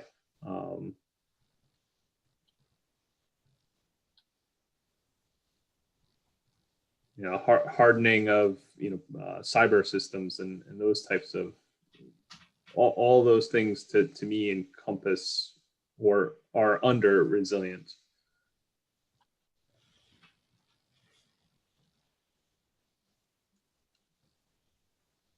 I'm trying to get, Yeah, the concept of diversity and that we have some resources in town that we can leverage versus out of town, that we have a range of different resources. So for example, if gas doesn't work, we have other options, you know, or if electricity doesn't work, we have other options. So it's multiple fuel sources. It's the idea that if all of our backup power is based on fuel, that only is good for a certain period of time. And so there are other systems we could consider that could be like a battery that could be recharged, you know, which might be a more resilient option. So it kind of speaks to a lot of these different things. And it also speaks to the fact that, you know, storms and flooding and all that will become worse in the coming years, and planning to make sure that we're thinking about those changes now is helpful. okay, so when I was listening to Tom rattle off all those examples of what we do that makes us resilient, it did seem like a lot of that seemed like just as Phil was saying, that's all stuff that ensures the reliability of the delivery of gas and electricity and the other services. So what if we tried this? What if we said, okay, number 1 is safety of our employees. Number 2 is resiliency in our management approach to maintain the highest levels of service quality and reliability achievable.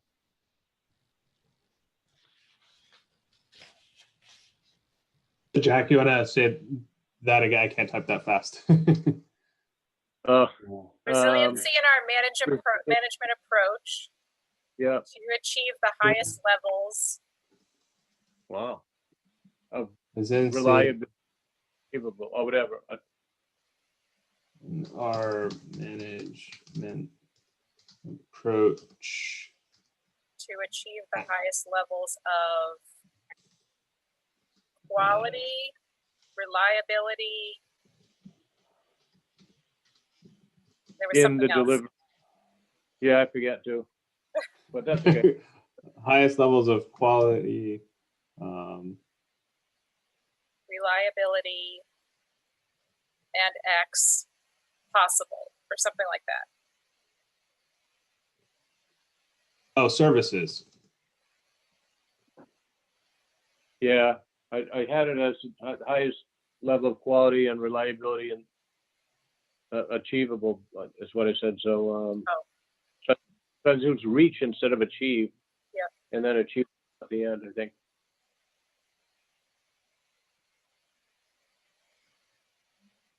Approach to achieve the highest levels of.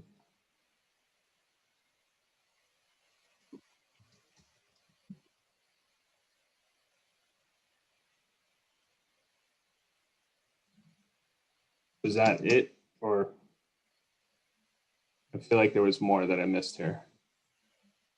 So resiliency in our management approach to achieve the highest levels of service quality and reliability, but I thought there was more here. I think that offers a lot more than the statement we have in there about reliability. Okay. I So like it. this replaces. Why did that not cut?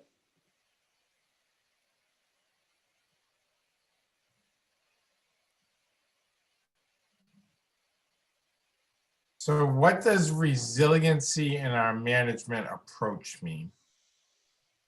Well, this opens the door for us to discuss that now, doesn't it?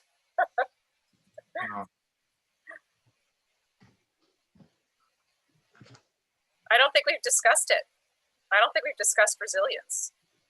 I think we predominantly focus on reliability. That's why I just struggle with making something one of our values when I don't even know what it is. How can it be a value if I don't even know what it is?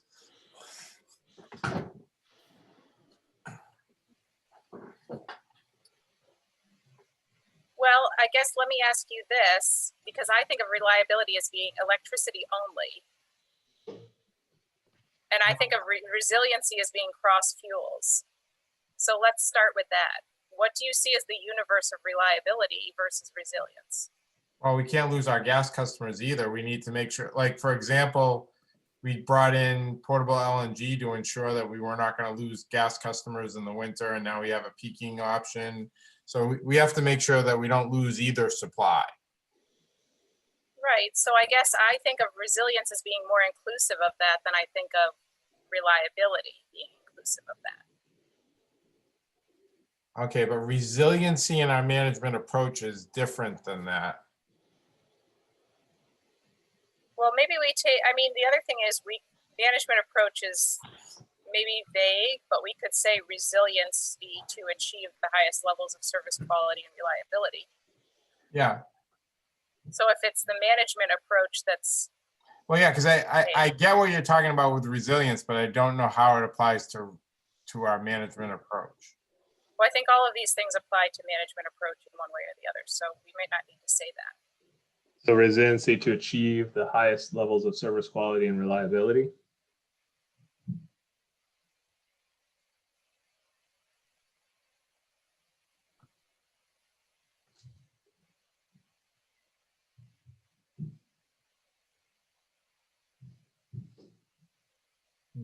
I kind of don't think it makes any sense to say resiliency without saying in what way we're being resilient. We're being resilient. You know, and well, I don't know. management approach. Well, could we say resilience in the face of severe or more severe weather? I don't know. I mean, we do that on a daily basis. We go out and hire osmos and drill and inspect poles. We replace poles so that we have resilient poles. You know, How same about- thing with the lines, same thing with the substation. We do that in our capital budget in the course of our work every day. We build in resiliency. It's not an add-on. How about like resiliency in our decisions or in our like something in that action piece that Jack was saying is missing? Well, I think this is what's confusing me. I think we're making resiliency the first thing instead of, shouldn't it be more the things we do that lead to the resiliency as opposed to the resiliency is what we do? You know what I'm saying? That's what was confusing me with resiliency of the management approach is like, so I'm not, I think isn't the operative part of it that that creates the resiliency? We're doing something to create resiliency. Resiliency isn't the thing we do. Okay. Oh, I wasn't looking at, I was looking at it that resiliency is the way we're thinking. We're having resilient mindsets.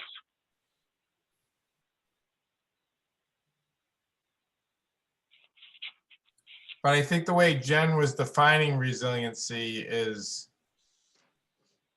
the outcomes more so.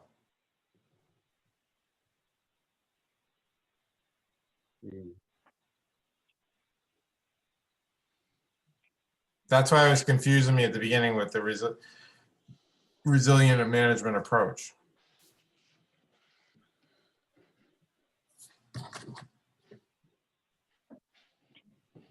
Well, yeah, then we have to keep rehashing this because, I mean, what's resilient is we the people, we are the ones who are resilient. We have to think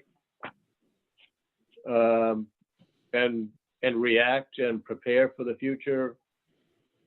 And so we're the ones who are being resilient in order to produce results that maintain reliability into the future. Or resiliency in our resource management? Or in our actions, resiliency in our actions to achieve the highest levels of service quality and reliability. Hmm. What is resiliency? So resiliency in our actions to achieve the highest levels of service. Or in our choices.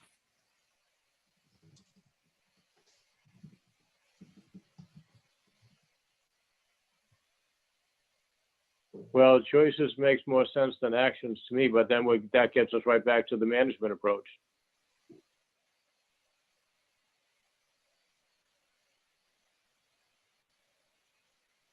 I actually prefer management approach.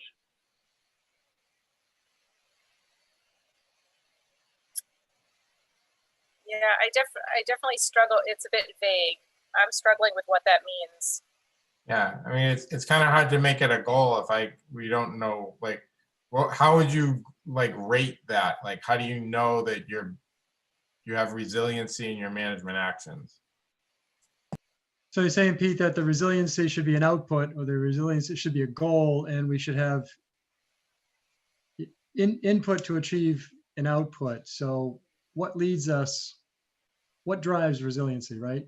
So how do we get there, right? Right. Here, I think it fits more into the physically effective management of our resources. Because to build a resilient system, it has to be in the capital budget. It has to be planned actions that build in that resiliency. So a robust plant, Yes. for lack of a For better word. resiliency in our investments. Yeah, I mean, to that effect, it could be resiliency in our investments. Still struggling with the resiliency as the first thing. Oh, okay. So how Um, about investments that result in greater resiliency? I think we're getting to the right place on that. I think I think the resilience belongs on the other side of the statement. Managing our resources. so are we thinking we move resiliency to the fiscal, to this line, or are we The thinking? financial, to the, The because the financial- resiliency is the financial piece, part of the financial piece, right? I mean, of what we have on paper, I think it's the only category that better fits it than, reliability. I mean,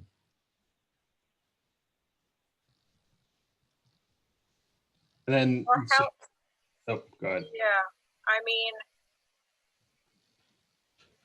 can we replace the highest levels of service, quality, and reliability with resiliency?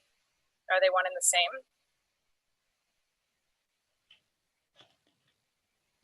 So So can we would- say investments to achieve resiliency or something like that?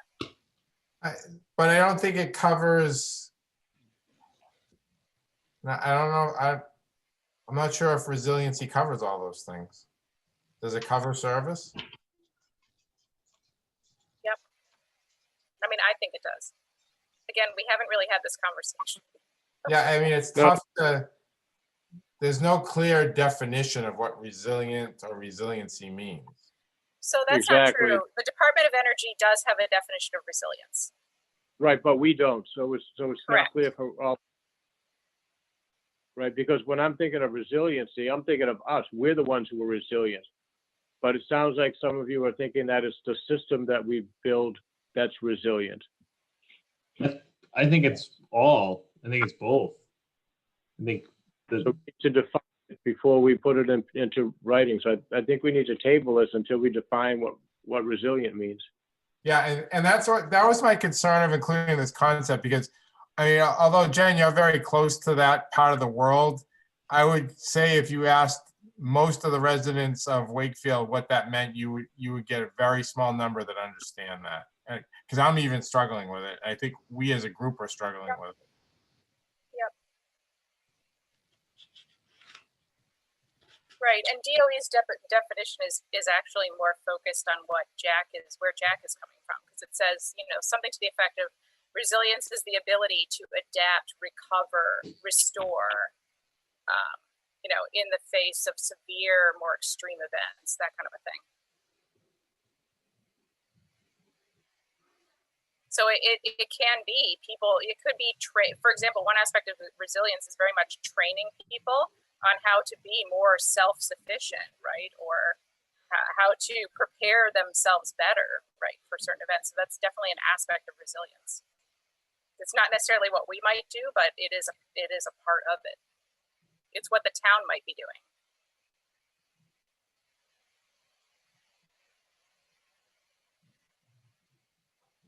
That's fine. I mean, I know that these are new ideas, so I don't want to bog us down in it, but I just wanted, I think How about if we the combine world the- is evolving in this direction, so I just wanted to call it out and find the right time to have these discussions. That's all.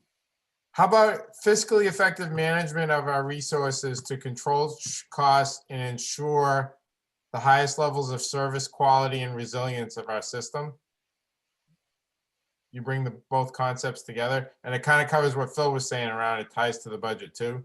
So fiscally effective management of our resources to control costs and ensure the highest levels of service, quality, and resilience of our system. Yeah, so what does that mean for reliability? Do we take that bullet out? Well, yeah, I think we take the whole thing out because resilience would cover reliability. all right, so highest levels of service, Quality and resilience.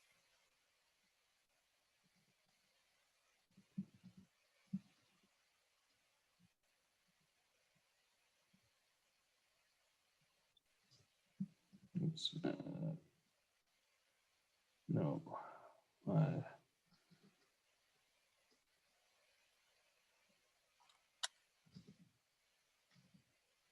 Man, I thought we were gonna be done in like 5 minutes. Right, so then we would take out the top, and that kind of captures even what, like what Phil was saying about, it's those decisions, and I think it captures what Jack was saying about the decisions we make are leading to this. And so if we make one of the focuses resilience, then it becomes clearer to me. So we have fiscally effective management of our resources to control costs and ensure the highest levels of service, quality, and resilience. And there is an Oxford comma in there for you, Jack. I like it. There better not be a comma in there.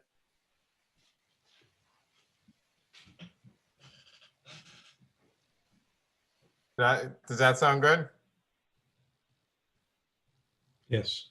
I'm good. That's a good place.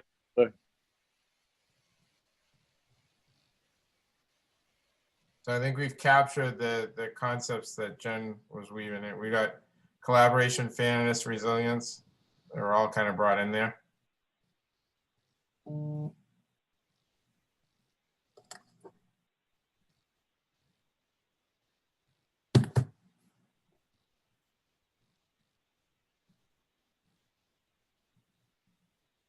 Make sense? Yep. Jack and Ken, do you need me to read all 5 bullets, or are you, Nope. you're at a slight disadvantage not seeing the screen? Yeah. No, we're, how are you? You good? I'm good. All right. And then, so we were going to use this to kind of go back to the vision now. Yep.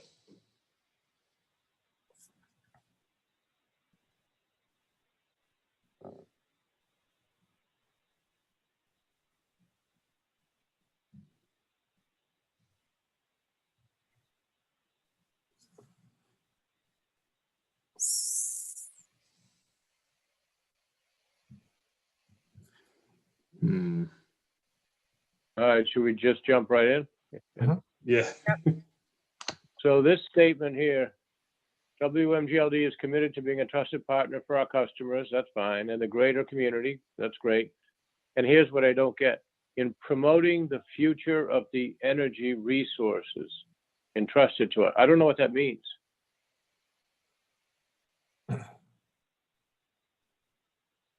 I don't know if Promoting promoting is the right word. Maybe it's more, all right. So what I was thinking of is both these resources are going to, how we use them and what are going to happen over the next 20 to 30 years are going to change. But the gas and the electric system are what's entrusted to us. So maybe promoted is not the right word, but as I was thinking of the vision, I was thinking of engaged in, managing, somehow that forward-thinking word around those resources that are entrusted to us. Okay, and I didn't know what resources were. So you're saying that you just mean in general, the electric system and the gas system? Yeah. And that could, and the other thing and the reason I said energy resources is because that could evolve. I mean, there's some thoughts of pilot steam systems in gas piping and other types of, there's other thought, there's distributed generation at the local level, potentially. So there's still a lot of room in that broad definition for the future. Yeah, Jack, I kind of, that was where I was in my statement, and, I think that's, and partly Phil's and Jen's is, the utility is a steward of the physical assets, the contracts, everything that encompasses all of that. And, we are trusted to make, fiscally and environmentally appropriate decisions. And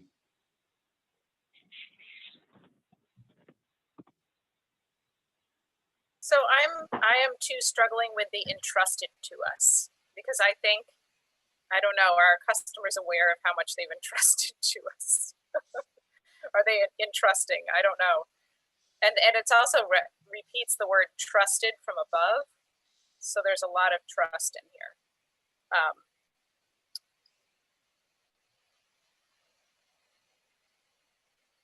And then also it's again kind of repeating some of the things from the mission statement, but not all of them. So that's an interesting, just an observation that I made.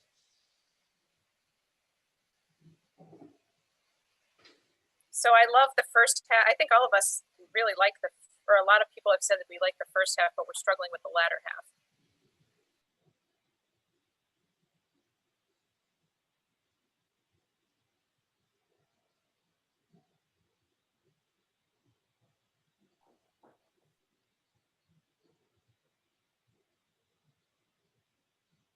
Well, what is our vision? I mean, the vision is out in the future, and the climate change world sees the electrification of the transportation system and the homes to electric power. That's why I led mine with partner with a greater community as an advocate for promoting the future use of electric power and other energy resources to achieve an affordable, cleaner, and more sustainable energy future. So, I mean, that's I what like the that's better. vision out in the future.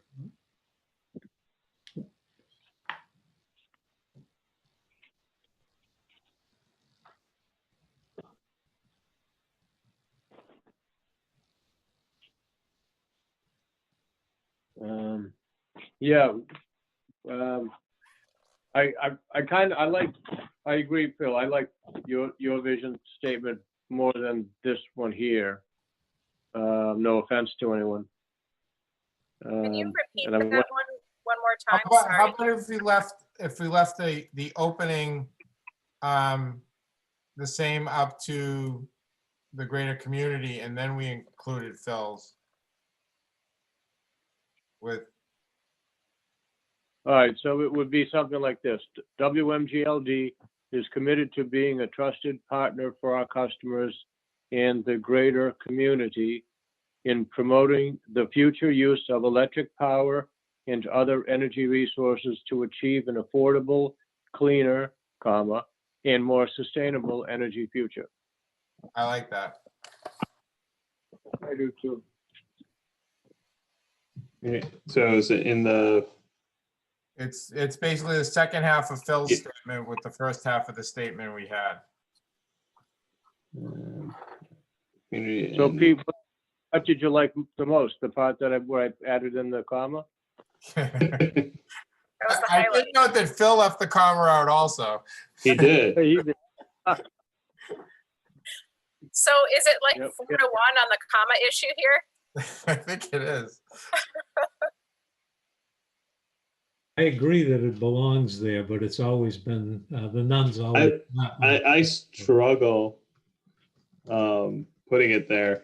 To me, it just looks wrong. Wow. I apologize. My keyboard is away from me. Typing badly.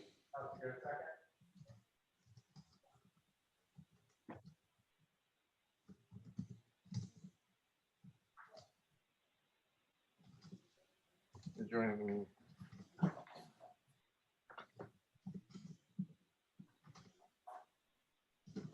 Jack's calling this the Oxford comma. Do you always have a comma before the and? Where was the first one? Oh, right there. So for example, with safe, reliable, competitively priced, comma, and environment. Do you put that comma in? We're having a debate over that. In legal terms, you don't. In contracts, you don't. It's 5-1. Yes, you- Woo! In contract, I we like put- it. I think it sounds better, but I've been asked many times to remove it. They used to drop a letter grade every time I put it in there in journalism class. So I What? got to an F pretty quickly. Jeez, I've had to remove it from like 300-page documents, and that's usually a lot of commas. So Oh, I have feelings on the Oxford comma now. I just wanted to get another viewpoint. She reads documents all day, so.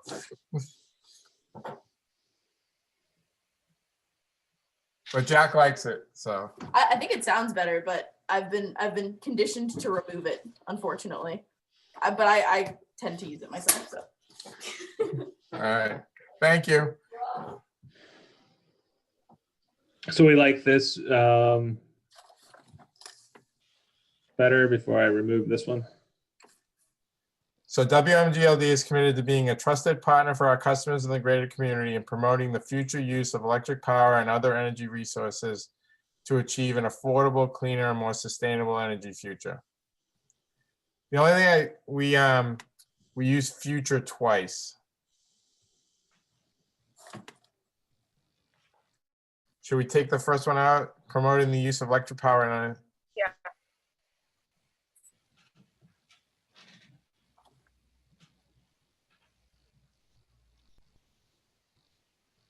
I like it.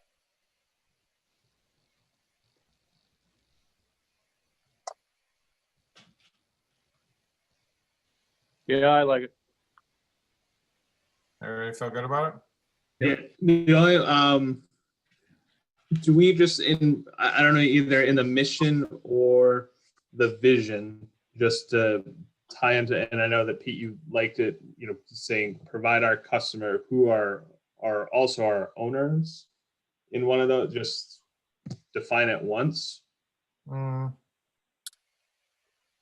I was wondering, to speak to that, if on the About Us page of our website, we might have a quick description of who we are, which would be separate from this. And I wonder if that's a good place to put some information like that. I like that.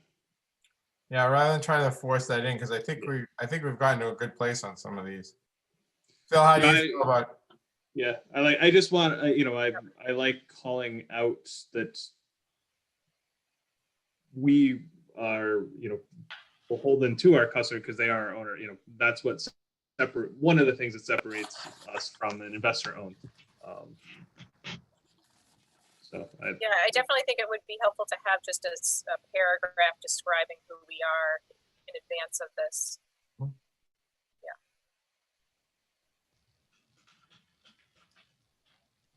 I think this looks really good, and I love that it incorporated everybody's, you know, thoughts in multiple ways. So that's pretty cool.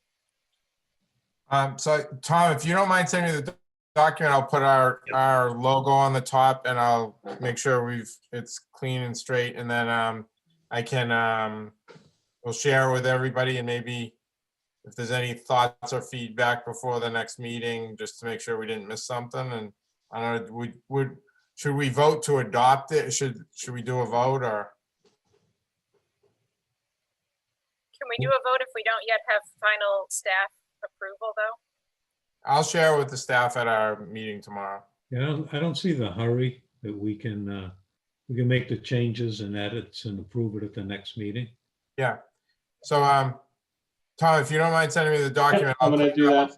I'll share it with the senior staff tomorrow. We'll do that right now. It'll come from my work, just so I don't have to bounce it. It'll come from my work email. That's fine. Thank you. Thank you for being the scribe tonight. Oh, no problem. Good job.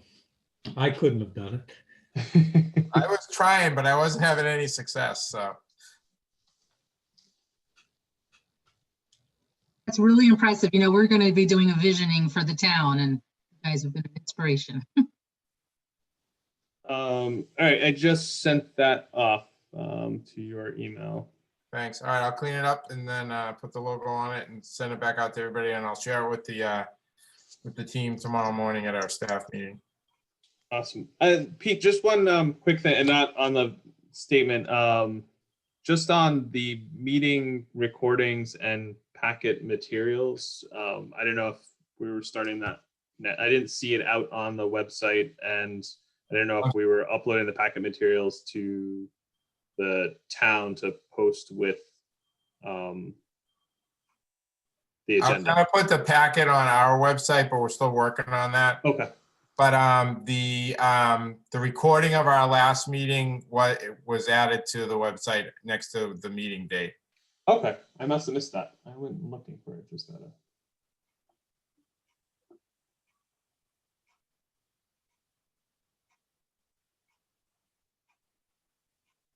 There should have been a link to it. This is just the September 2nd. No, there's. The October meeting. Oh, it's in the meeting schedule. Yeah. Okay, I was looking at the meeting. Gotcha. See it there. I was looking at it from the meeting minutes. I didn't look at the schedule. I think what we're gonna do ultimately is maybe have the meeting schedule and then have minutes and recording and right next to it. Try to do it in a way that a little more user friendly. I've asked Jeff to kind of play with it a little bit. Okay, that makes sense. Yeah, that way if someone's going, minutes and schedule are all in the same place. Yeah, it's actually probably three things. We would have the board package, the minutes, and then the recording. And then you're just going to one place and you could click on all three. I like it. But the recording of the last one was loaded.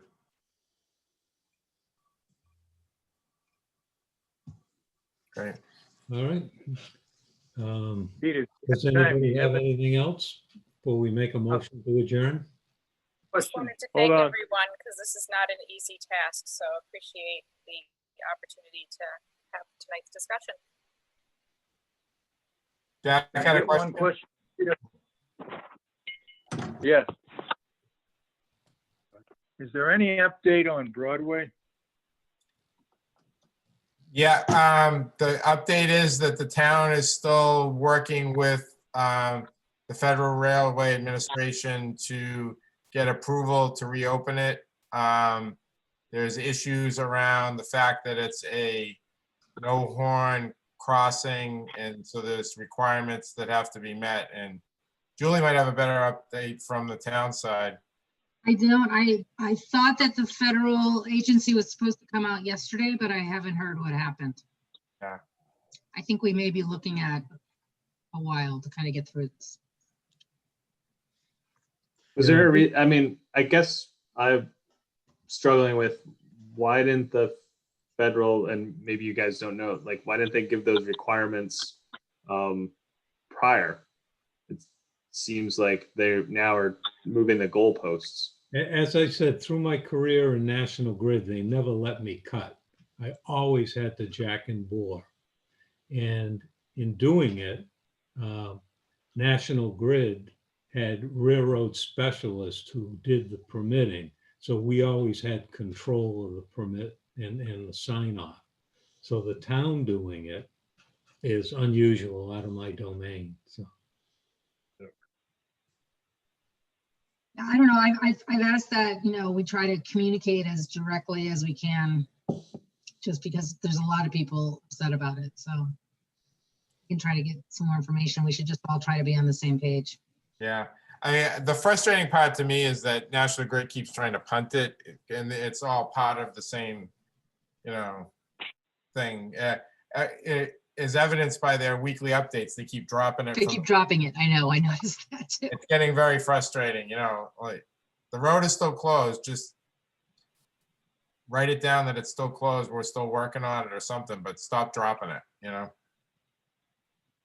Yeah, eventually though, the town engineering office has got a story to tell, and they're gonna have to tell it. I don't see how the light department on National Grid can weigh in on this. It's not their permit. Mhm. They're part of it, but. Yeah, the more recent weekly updates have had more detail, and there's been joint statements issued, which I do appreciate. So some of those details seem to be more forthcoming now than they were a few weeks ago.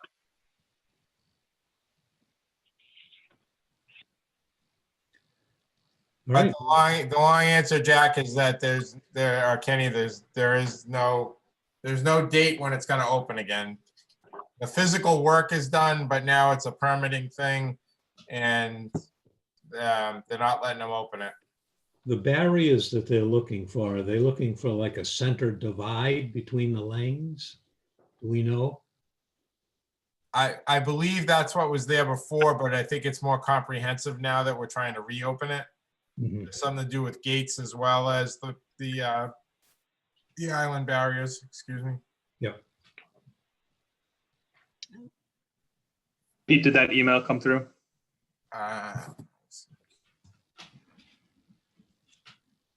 Yes, thank you.